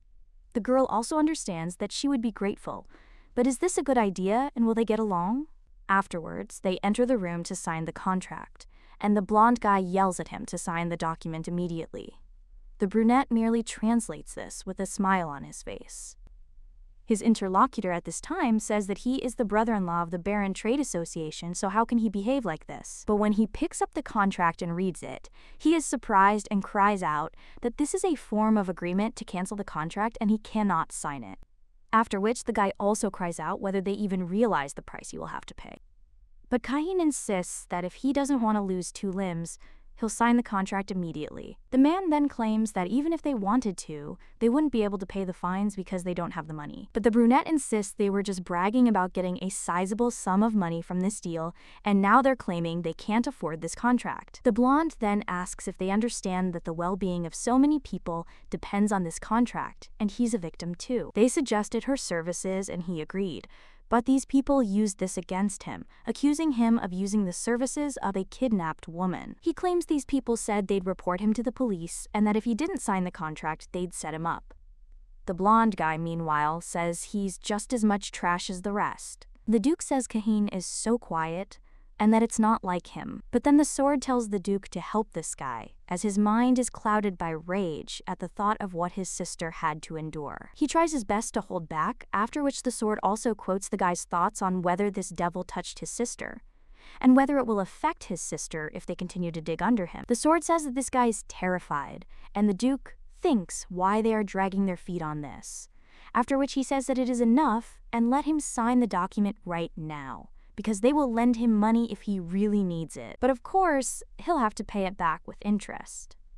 The guy then cries out, wondering how he'll ever make any money. But the Duke replies that it's not his problem, because if he were in his place, he would accept the offer, because that's the only way he'll stay alive. The guy then asks what that means, and the Duke claims that he will reveal a little secret to him, and soon Cast will be summoned to court, and everyone who is in any way connected with him will face punishment, including, of course, him. So if the guy wants even the slightest chance of getting his sentence mitigated, he needs to immediately cut all ties with the association, step away from the witness stand, and try to pretend he regrets what he did. The blonde then asks if they really want him to confess directly, after which he says that he can't, but the Duke, with a smile on his face, says that of course he can. If not, his arms might stay in place, but he'll lose his head. A short time later, the two are already heading off in a carriage. The Duke then turns to his interlocutor and states that they have one more stop. Kahin then replies that they do. But the brunette asks what's wrong with his face, after which the guy with blonde hair gets a little embarrassed and claims that he simply didn't think that Hertz would intervene in the conversation, and thanks him. Meanwhile, the main character stands on the balcony, wondering if Hertz will come today. She also thinks it's been a while since the guy came, so there's no one to even talk to. But he is probably very busy, so you can't rely on him so much. But at that very moment, the young lady crashes into something. It turns out it's that same guy, and she asks how long he's been standing there. The young man replies that he just arrived and was just about to inform her. He also asks if now is a good time to visit her. The young lady becomes embarrassed but says, "Of course." And he asks how everything went with Kahin. Renat tells her not to worry, because everything went swimmingly, and one could say they've already set all the traps for the association. As for me, I should focus on my other responsibilities, so he's sure she's very busy. Well, he also says he should apologize because he's afraid he won't be able to come to the store opening. The main character says it's all fine because, after all, he doesn't have to. The guy then hands over a box with something and claims that he has a gift for the lady, but she replies that it wasn't worth it. After which the brunette says it's a gift from him personally, right now. The young lady then says that's understandable, but thinks he's talking strangely. After which the main character opens this box and in shock says that this message is the seal of the Ascalon family. The guy then smiles and says that he hopes she likes it, to which the girl replies that of course it is and that it is wonderful. But she also says that she thought she needed her family's approval to use the seal, to which the guy replies that of course she already has approval. The girl says that it is clear and also thinks that this seal is beautiful. But what is more important is that its appearance suggests that the Grand Duke has recognized her as his wife. None of her husbands from her past life had ever done anything like this. The guy asks if the young lady is okay, after which she shudders. Well, she still says she's just worried about Lady Arbel. Because if Cass takes out his anger on her, then Renat says she'll be fine, and also that the deal with Cahin is still pending. So as long as things stand like this, he won't touch her, which the protagonist says she hopes will happen. She also understands that as long as Cass needs Arbel, she should be fine. The man at this point cries out, "Can't the servant do anything right?" And as if it weren't enough that the association's reputation was tarnished by these ridiculous accusations that they were running brothels, and now these idiots are trying to cancel the deals, afraid that their names will also be tarnished. Then he asks, who the hell is spreading these rumors? One of the servants claims that the damage is still not great, and they all pay fines. But after this, Cass only gets angry, after which everyone throws something at the servant and says what an idiot he is, and doesn't he understand that the fines are one time. The servant then apologizes to him, and Cass tells him to try to bribe the police, if only the captain weren't so stubborn. And those already under their thumb keep whining and whining about how it's not enough for them to have to deal with the new bosses. And who would have thought that Arbel would be the least of their problems? While they're waving divorce papers in his face, that brother of hers will pay them more anyway. After which he orders the girl to be brought immediately. A short time later, a servant combs the lady's hair. He also remembers how Cass talked about bringing Arbel to him, and also said that they changed the conditions without any notice, so they would be ready to give them anything, and until then he agreed to a divorce. At the same moment, the man pulls the girl by the hair and asks if she dares to try to escape from him. But they couldn't leave her alone with her idiot brother.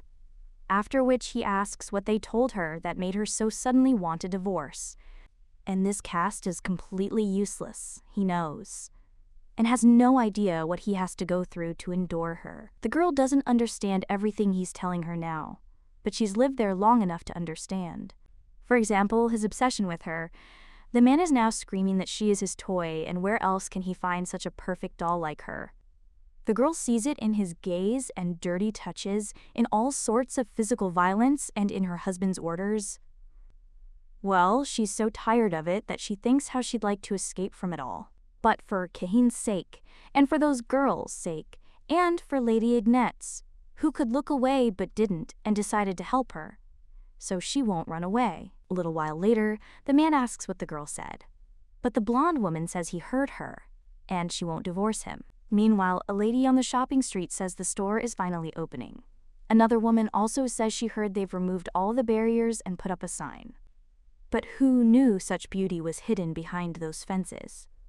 Another lady asks what her friend thinks, and this is one of those shops that starts out so mysterious but ends up being nothing special. At that moment, the door to the store opens and Isaac welcomes them to the clothing store, called Natty. The crowds all saw her, and the maid and the main character are also there. She turns to Milady and tells her to just take a look. The main character realizes that she has managed to arouse enough interest in these people to show up for the opening, and now she needs to make sure they want to stay. When one of the ladies enters, she claims the air is completely different, and she feels like she can try on clothes as much as she wants. The young lady realizes she's ready for this and has mana stones that create a pleasant atmosphere there, something other stores can't. And also unique and realistic mannequins, so all this is simply bound to attract clients to them. One of them says that these mannequins look like ordinary people. And the main character understands that the most important task is to make customers want to buy. One of the customers realizes she only came there because she was asked to, but surely this store is also only for skinny girls. The main character understands that it is important for mannequins to attract attention with their beauty, but it's equally important to provide a wide selection so customers can easily and confidently choose the dress that's right for them. Afterwards, the girl asks if she can try on the dress, to which one of the workers says, of course. Ignet understands that she wants to help everyone find their beauty, regardless of weight or age. One of the ladies also says that her daughter liked this mannequin and is wondering if it is possible to buy a similar doll. Another of the girls asks how much this dress costs, but Isaac replies, "Ma'am, that this dress is for one special event. Therefore, it is currently not for sale." Over the next 3 days, when she purchases a dress in their store, she will receive lottery tickets for each dress, which will allow her to purchase that dress. You will need to write your name on the ticket and place it in the box by the front door. After which, In 4 days, the name of the lucky lady who will be able to purchase this dress will be announced. The main character wonders if they shouldn't give the dress away, instead of forcing the client to pay for it. And a simple store appealing to the masses would probably do the same, but she is dealing with high society. No matter how beautiful the clothes are, the moment they are given away for free, they lose their value. The guy insists there are no restrictions on lottery tickets with their name on them, and the higher the price, the more exclusive the item. After that, the ladies immediately start asking about prices and how many tickets this or that dress will give them. The main character, observing this, understands that the sooner her store will be recognized as worthy of attention. The red-haired lady says the dresses are gorgeous and she'll throw in all 5 tickets. The protagonist realizes it's her sister, after all, and she should have guessed the girl would show up too. She then turns to her maid and suggests they go. She also understands that she is convinced that the opening was a success. But when the young lady leaves the store, he sees a worried Keihin there. The guy apologizes for coming unannounced and claims he didn't know who to turn to for help. A little while later, they are heading in a carriage, and the young lady remembers telling him that everything is fine, so let him breathe and tell her everything. The guy then claimed that he was heading to a business meeting with Cast scheduled for today, but he only told him that there would be no divorce. He also didn't allow him to see his sister and literally kicked him out, so he doesn't know what to do if something happens to Arbel. The girl understands that this is a change they weren't prepared for. She thought that Cast would feel cornered and accept Kahin's offer, but if his plan was to blackmail him into getting a bigger profit in exchange for a divorce, he wouldn't have kicked Kahin out. Therefore, the main character wonders if something really happened to Arbel and if this is the same as in her past life. After which the main character feels very bad, and the maid, in shock, turns to her asking if she is okay. The girl replies that yes, and everything is fine, because it's all just stress. The young lady thinks everything is fine, because she is the Grand Duchess of Ascalon, and Cast won't touch her. She'll also just check on Arbel. The girl also recalls how the brunette said he was afraid he wouldn't be able to come to the store opening, but he had a gift for her. Now she's wondering if Hertz is busy, and what he's doing.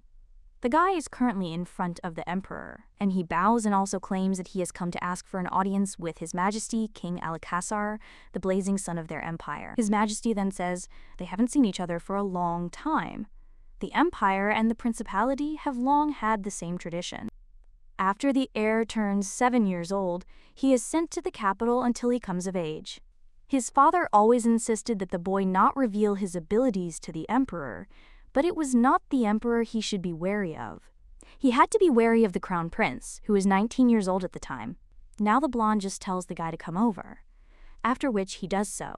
His Majesty asks if they will cross the line, to which the Duke replies that of course they will. The blonde also tells the guy to inform him of the progress in the Black Forest, and whether he knows that in his place with his magic, he would have finished everything a long time ago. So he wonders why there's still no progress with him, a master swordsman. The brunette then sincerely apologizes for not living up to expectations, but he assures him that he works hard day and night, but there are too many monsters. The emperor says it's sad, then asks if he's sure that's the reason, and not because he's surrounded by lazy people who don't respect the chain of command. The Duke answers His Majesty that it is not at all, and the blonde says that he is glad to hear it, but still, he gave him permission to get rid of everyone who is dragging them down. And anyone can be replaced, after which he says that he is just joking, but then says that he heard that the Duke sent an attorney to his wedding. The brunette replies that yes, and he was too busy with the process so he couldn't come in person, but the emperor asks if that's really the case. And also, did this have anything to do with the fact that he wanted nothing to do with the marriage he had arranged for him? The Duke replied to His Majesty that of course not, and that he wouldn't dare, after which the emperor demanded he prove it. The brunette asks what His Majesty wants him to do, but he says that he believes their children will serve as the best proof. Let them have a child and send him to the palace, and he will raise him with the same care and love with which he raised him. After which the blonde laughs and says that it's just a pity that children don't appear in one day, after which he asks what he should do with the Duke in the meantime. Then he comes up with something and claims he'll throw a party at their unit and hopes they'll show up to hold hands. Brunei says he can't express his gratitude in words, but the emperor says that As befits him, he'll provide him with a portal so he can return home. A short time later, the Duke finds himself in his room and Darren says that he would say the conversation went relatively well. The brunette claims that at least this time, no one fell into eternal sleep. He also understands that one thing needs to be clarified. At the time, he held no ill will toward him. The Emperor treated him the way children treat animals, and the boy remembers how the prince treated him. After which he asked why he was not moving, but when the guy wanted to get up, His Highness said that he was still alive. And it's also surprising. The prince had a naive and inquisitive mind, and of course that's precisely what made the situation worse. Now the Duke insists they need to return as soon as possible. And his boss says they're now publicly declaring their misses. The Duke is only interested in what he is talking about, but Duren claims that he can ask him the same thing, and what it means is that he needs to return as soon as possible. The sword says the word return implies returning home to where one belongs. But the boy replies that's not what he meant. After which he claims this woman can't sit still and he's uneasy thinking about what else she might do if he leaves her alone. Meanwhile, Darren wonders when the guy will finally confess. After which, he also tells him to be careful, because even far from Ninor he can be recognized. To which the guy replies that he knows. And the sword says that it seems the young lady's shop is a success, and everyone looks happy. The brunette says yes, and he figured it out without Darren's words. But he still wonders where the lady herself is. The main character is at the Casta estate at this time. The man claims he can't believe they haven't seen each other since the party with Her Highness. After which he asks if she really wanted to see him. The girl replies that she did and is glad to see him. The man merely asks if she didn't like the cookies they served her. Ignat replies that it's not like that at all, as she was simply captivated by the decor of their home and completely forgot herself. The man then thanks the lady for her kind words, and the main character wonders if he really thought she'd fall for the same trick twice. Cast asks what brought the lady there, and he replies that she intends to sell something, but only knows his trade association. She also thinks that when there were a lot of people around, she was fine. But when she meets him face to face, she begins to feel nauseous. The man then says that it's understandable, and in that case, she made an excellent decision, because he dares to declare that his trade association is the best in the empire. At this time, the girl begins to hear servants running away from him and feels a red liquid on her tongue and also cannot breathe. Cast asks her what she wants to sell. The girl realizes her vision is obscured by his terrifying smile and that this is the last thing she sees before falling into eternal sleep. At least now she has someone to protect her. After which, the main character turns to the maid and tells her to show him. After which, the maid opens the box. And the man sees a doll there, but the main character takes it out of the box and then begins to move her limbs and claims that this is not just a doll, because she can move each of her limbs just like a person. The man then states that he admits that it is beautiful, but the quality is inferior to other products that his association sells. He doesn't want to insult Her Highness, but dolls are generally considered nothing more than children's toys. The main character asks if this is true, but she also understands that this guy is lying because it's written all over his face that he wants to squeeze more out of her. After which, the young lady says that, in that case, she apologizes for wasting his time with a third-rate product and also hopes that she can find another trading association. The man then tells her to wait, because he hadn't spoken yet, and he was about to say that his association could turn even a child's toy into a valuable and desirable commodity. Ignat asks if this is true, to which the man replies yes and offers to discuss their contract, but the woman says she'll do it on one condition. After which she asks if he'll call Lady Arbel. The girl wonders how he could handle that. After which she says she came there because she wanted to do business with her. She also wonders if the man really is the savvy businessman he thinks he is, he'll cancel their deal. The main character then says that her beautiful, long, flowing locks and piercing eyes, as well as her elegant demeanor, suit her perfectly. So seeing her at the party, she was simply shocked. The man says it's true and his wife is quite beautiful. And the young lady claims that ever since then, she has been trying to find a way to meet her again, and when she saw these dolls, she came up with the idea of working with her as a business partner. After which the man smiles and says that he understands, but unfortunately, at the moment, his wife is not feeling well and is receiving the necessary help. He also wonders why the lady doesn't tell him everything, and then he'll pass it on to his wife. The young lady understands that he made up this excuse because he doesn't want the girl to interact with anyone, or because she's not there right now. After which she understands what she needs to know, but still claims that since she cannot talk to the lady, she will probably go. But the man merely yells at her to wait, then says he'll send her the item as soon as she returns and asks if she agrees. He also invites her to sit down and discuss the details. The main character asks if he promises, to which the man replies that of course because he is a simple merchant and would not dare lie to the Grand Duchess. The girl says that's fine, and in that case they can discuss the details, to which the man thanks her and also asks her to tell him about the planned number of dolls produced and the price. Ignat replies that she hasn't decided yet, and the man apologizes, asking what she's talking about. But the lady claims that she does not produce these dolls because they were given to her as a gift and it seemed to her that they had potential, so she brought them with her. She fulfilled her part of the deal and told him everything she knew, so he deserves it too, after which the main character tells her maid that they will go. The girl understands that she needs to hurry, because thanks to his hope to get information about the dolls, she learned two things. The first thing is that Arbel is not in the estate now, and if she were, the girl is sure that the man would do everything to bring her. The second thing is that Cast is obviously feeling cornered, and the last thing he ever wanted was to bend his knee to someone weaker than him, and yet he showed his desperation to her, that is, the young girl. In that case, why would he turn down opportunities to extract more money from Kahin? This can only mean that Arbel's departure wasn't Cast's decision, which means Arbel did something, and if so, why is he so sure he'll get the girl back? The young lady also understands that she has a feeling that the girl is somewhere nearby and he can easily return her. And this in turn means that Arbel did something that he absolutely does not approve of, and as punishment sent her away somewhere, to a place that serves as a kind of prison and over which he has complete power. After which, the main character remembers that very restaurant and understands that the girl must be there. But she still thinks that this is not good and that they need to speed up the implementation of their plans. The blonde guy asks a little while later if the lady really thinks he's not capable of doing it. The girl tells him to remember their goal because they must check the goods that the Baron Trade Association sent to the palace. While the girl was in the estate, the Shirzad grabbed the guy by the clothes and cried out, "Did he really let the girl go alone?" He swears that he wanted to go with her, but the young lady said that it might look suspicious and strictly forbade her. At that very moment, the main character turned to Hertz, and at that very moment, he screamed at her. He also asked how the lady could do something so dangerous without telling him.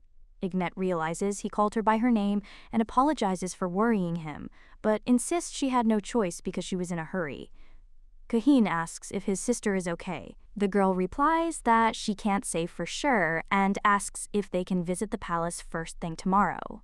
The guy asks if she's talking about the palace. The girl replies that it is extremely unlikely that the court will prosecute Cast if he can help him, and in order to force them to act, it is necessary to directly appeal to the crown, and since he belongs to the nobility of the East, he can receive an audience with the crown's Ministry of Foreign Affairs. Now the guy says that he knows, but at that very moment, a representative enters the room, and he claims that he is pleased to meet Lord Kahin, and also claims that his name is Count Viante, and that he is a representative of the Crown Ministry of Foreign Affairs.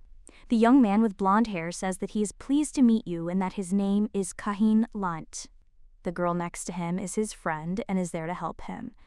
The young lady claims her name is Ignat Ascalon. The man claims she must be Duke Luther's first daughter, after which he congratulates her on her wedding. The girl thanks him, after which the man claims that the last time he saw her father was at a party, and it is quite obvious how much he cares about her because he was so upset that she could not join the event and said that she did not like the party. So he's overjoyed to finally meet Duke Luther's beloved daughter. The girl thinks he keeps gossiping about her father, even though he's an important guest and he's the kind of guy who prefers to kiss the feet of those he considers influential, and she'll take advantage of that. The man claims that he keeps thinking about when the Duke will honor him with an invitation to his home. But the girl claims that he won't have to wonder about it anymore, because if everything goes well today, she will personally remind her father to invite him, to which the man thanks her, and he asks to be told how he can be of use. Kahin insists that he is there for that. to accuse a local businessman of a crime. The man asks if the sir really wants to sue. After all, he's afraid that such cases are usually handled by the imperial police. The girl understands that since they don't know which of caste's men are working in the departments, it's wisest to cast their net as wide as possible. The young lady then says that it is fine, and asks if he will take them to the judicial authority in that case, because, as far as she knows, it is he who controls the imperial police, and she also asks if the count should join them, because the matter is delicate, so they do not want it to be decided incorrectly. The man tells Her Highness that, of course, and he will ensure that her request is carefully considered, although they rejected it because it was related to a foreigner. The protagonist asks if this is true and says she will definitely tell her father about his kindness. A little while later, they are already heading to the office, and the girl understands that she will never allow those who allowed themselves to be bribed to hush up this matter. At this time, the man points to the general manager, after which he asks, "What do they owe to Count Viante?" The man then says that he hopes they are in good health. He also claims to have brought them a foreign guest who wants to press charges. The guy asks if that's really true.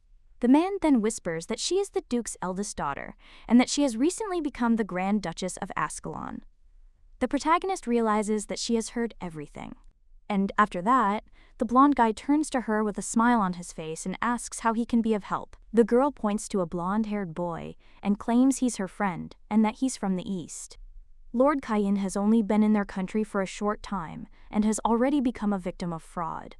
The blonde then asks who could have done such a thing, to which the girl replies that it was Caste Baron from the Baron Trade Association. Cayenne claims that a few days ago he purchased several precious stones from this trading association, but upon receiving them he realized that they were of much lower quality than described, after which he also hands over the proof of purchase, and the main character looks at this guy's reaction. The blonde man at this time asks if the lady is sure that the transaction was made between her and the Baron Trade Association. After all, they cannot confirm this with this paper, and he is sure that the lady will not be able to prove the low quality of the precious stones she purchased. So unfortunately, she doesn't have enough evidence to bring charges, and the young lady understands that he's trying to protect Baron's Trade Association. His colleague asks if they shouldn't at least investigate, and the main character thinks that he is right, especially considering that the request comes from a person of high nobility, because even if there is insufficient evidence, standard procedure dictates that an investigation be launched. The blonde man says that they are well aware that the trade association enjoys the trust of the crown, and the young lady understands that he wants to hush up the matter without even examining it and is clearly hiding something. The guy also adds that if the emperor finds out about this, a big problem will arise and it would be best to first contact the trade association directly. Well, the young lady thinks she's even glad he reacted that way, because the paper was just a distraction. They whipped it up before they got there. But the real threat lies elsewhere. Meanwhile, the brunette approaches a guy and asks what exactly his people are doing in terms of doing business with the Baron Trade Association. The guy replies that they are intermediaries and deliver gold and copper mined in the mines and send it to the jewelry factory of the Baron Trade Association. Then they make the product they requested from the metals and send it back to the palace, but the brunette thinks that this is nonsense, and the trade association must supply the palace with only gold bars. This guy really does look like a simple middleman who knows nothing about the details of the transaction in the palace. And the brunette informed the young lady that this was indeed how it had been. The girl said that it was clear that something was indeed wrong. But if this is truly a simple transaction, then why offer clients intimate services? And why take such risks and threaten these people? At first glance, it seems like this is just a scam to get as much profit as possible, but perhaps Cass is not trying to achieve this at all, but to create a scapegoat for himself. The girl says that if they had gotten involved in the subcontractor's case, instead of taking full responsibility, they could easily have shifted most of the blame. The guy then asked if she meant to say that Baron was committing fraud against the crown, and the young lady replied that she couldn't say for sure, but that was most likely the case. Now the young lady claims that she has an idea and suggests in this case, check the quality of other goods delivered by the association. The blonde replies that this is not necessary because all these goods undergo mandatory thorough inspection before being delivered to the palace, and they check the quantity and even the weight. Well, the young lady claims he didn't mention checking the metal's purity. They're not going to investigate the trade association. And they won't check the gold for purity either, after which she says that the Viscount shouldn't approve. He's still not convinced. The guy is silent for a while after that, and a little while later they find themselves in another room. One of the main ones says that, as Her Highness suspected after the ingot was melted by the blacksmith, in an environment they carefully controlled, they discovered a copper impurity weighing about 4 kilograms, as an 11-year-old weighs about 14 kilograms. This means they received approximately 1 whole ingot for every 4 ingots. The blonde says that maybe this only happened with the ingot that they checked, because first they need to check the rest. Well, the main character says that she won't agree, and it would be better for them not to waste any more time. And she wonders if he really needs time to cover up all the evidence. The man then tells her not to joke like that. After all, the head of security will immediately find the swindler responsible for this matter. The young lady understands that he's decided to quickly turn tail in case he gets into trouble, and that's only natural. At this time, the brunette says that they will immediately arrest the head of the trade association. After which the blonde asks for forgiveness and says that he only meant the one who was responsible for the gold, but the brunette replies that this transaction was carried out between the trade association and the crown, so all responsibility lies with the head of the association. The other man then says that he himself could not have said it better, and that such a matter cannot be handled with ceremony. The young lady at this time realizes that this officer seemed to have been just waiting for this opportunity. He may be a witness to the association's fraudulent actions, or have personal scores to settle with caste, just like she does. Or perhaps he's simply remaining loyal to the crown, but either way, it's to their advantage. However, we can't let our guard down just yet. After all, she is sure that there are still a lot of people like the Viscount who will do everything to stop them, and perhaps the real battle is just beginning. A little while later, the young lady enters the Duke's carriage, and he asks how everything went. The girl replies that it was successful, and the police will soon arrive at Costa's estate. After which, Brene asks where Cahin is, and the girl replies that he is in the judicial department, and they need details of the testimony. She also says that we need to hurry to the nymph's shelter before the word spreads. And the man who works at the restaurant, she is terrified to imagine what he could do to the victims to hide evidence from the police. The Duke claims that he is sure that even among the police there are those whom caste bribed, and he is interested in whether they do not need to be personally present at the arrest. The girl replies that no, and everyone in the office witnessed this case, and influential but corrupt individuals will never sacrifice themselves. If they do something, the situation will only get worse for them. And besides, the head of the security department seemed to her to be a completely reliable person. But the brunette asks if this isn't the first time you've met him, to which you reply that yes, but time doesn't always matter when it comes to trust.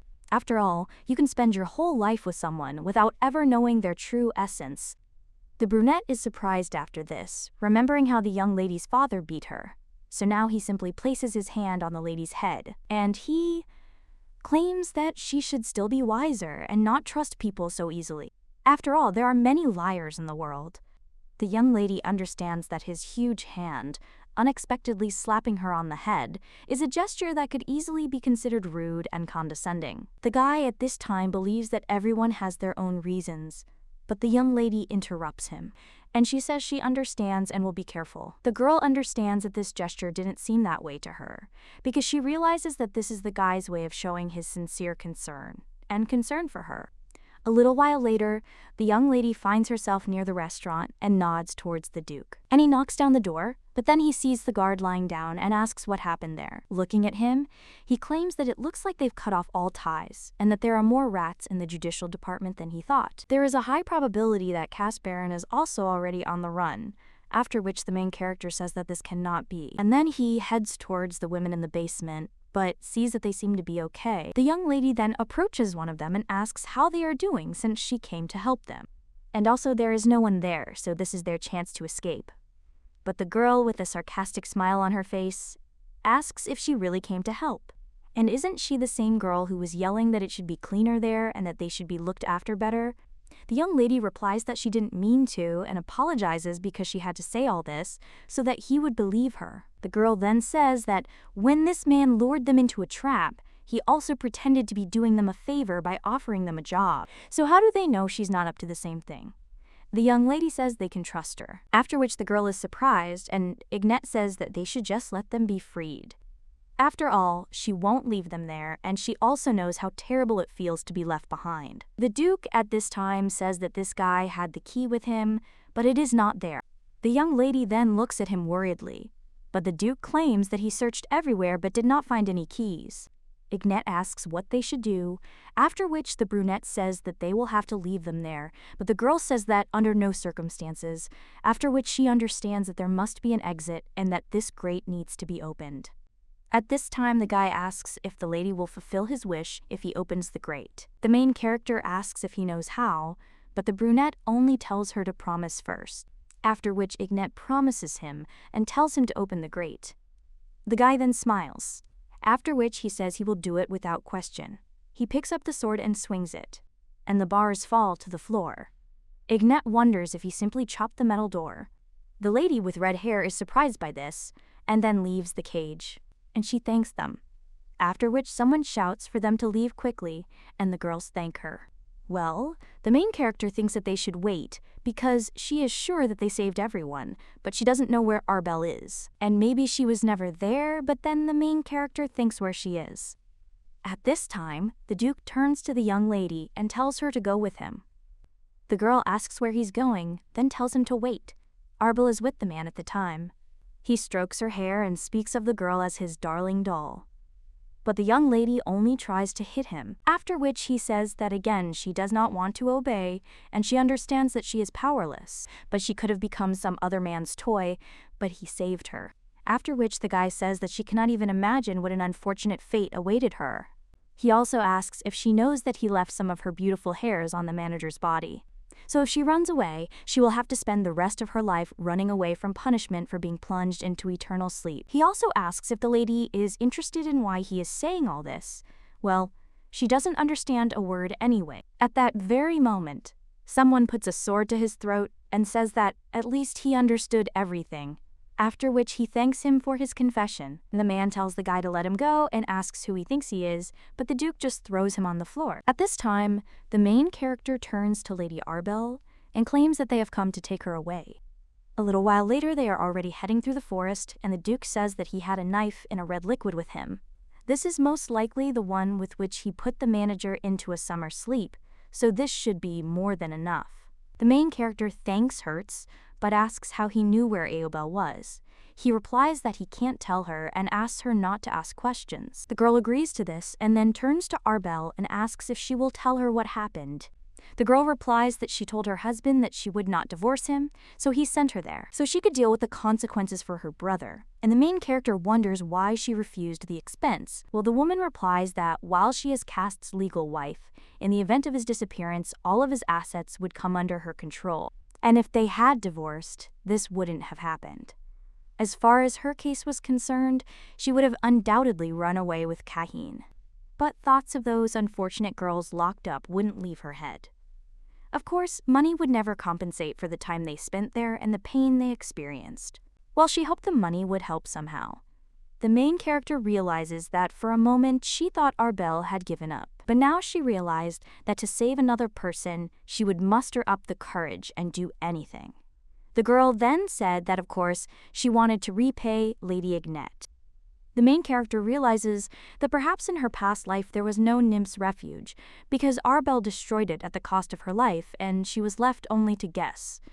A short time later, the young lady returns, and the knight, who had assumed the role of coachman, announces that the lady has returned. Ignet replies that she has, and thanks him for waiting. After which, she also says to take them to her store, because Arbel needs to be taken to Kahin. Well, then someone else addresses the young lady, and he asks if she could take them with her. It turns out they're the girls in the cages. One of them says that the lady has already saved them, and they understand that they are asking too much. Well, they themselves won't be able to get to the city, and even if they could, they would be immediately driven back as soon as they found out who they were. The main character understands that now she will not be able to hire them all, and the only place where they will be safe. A little while later, someone says that they will take good care of their guests so that Her Highness should not be afraid. The girl thanks Polkins, But the man says that it's nothing, and that he is partly responsible for it. What these poor girls had to go through. So this is the least he can do for them. The Duke says all they have to do is find out where Caste Baron has fled. The young lady realizes she knows nothing of this man's whereabouts, and that he poisoned her before she could find out where he had fled. At that moment, Isaac bursts into the room and cries out to Her Highness that Calvin has found Caste Baron. The girl then asks how he did it, and the guy replies that you can find out in character. You won't find out anywhere. Calvin then says he spent the entire night scouring the neighborhood where the witness who saw Caste Baron lives. Well, there's one problem, and that's the place. A little while later, someone says they'll bring him right away, but for now the lady should wait there. The main character asks if Hertz is really ready to stay, since he already helped her last night and now this. The guy replies that his desires are at stake, so he has something to gain and the girl shouldn't worry about him. The main character thinks about this desire and says that she can't even imagine what she can do for him. But the guy will say that, who knows, maybe one day she will really help him. He also asks if she herself will be okay, and what the likelihood was that the Baron would be hiding. At that moment, an officer bursts into the room and asks if they really know where the Baron is. The girl replies that yes, and that is true, but the guy must have been very tired while he was running there, so let him sit down and rest. After which, the girl claims that Caste is hiding in the house of the former police chief.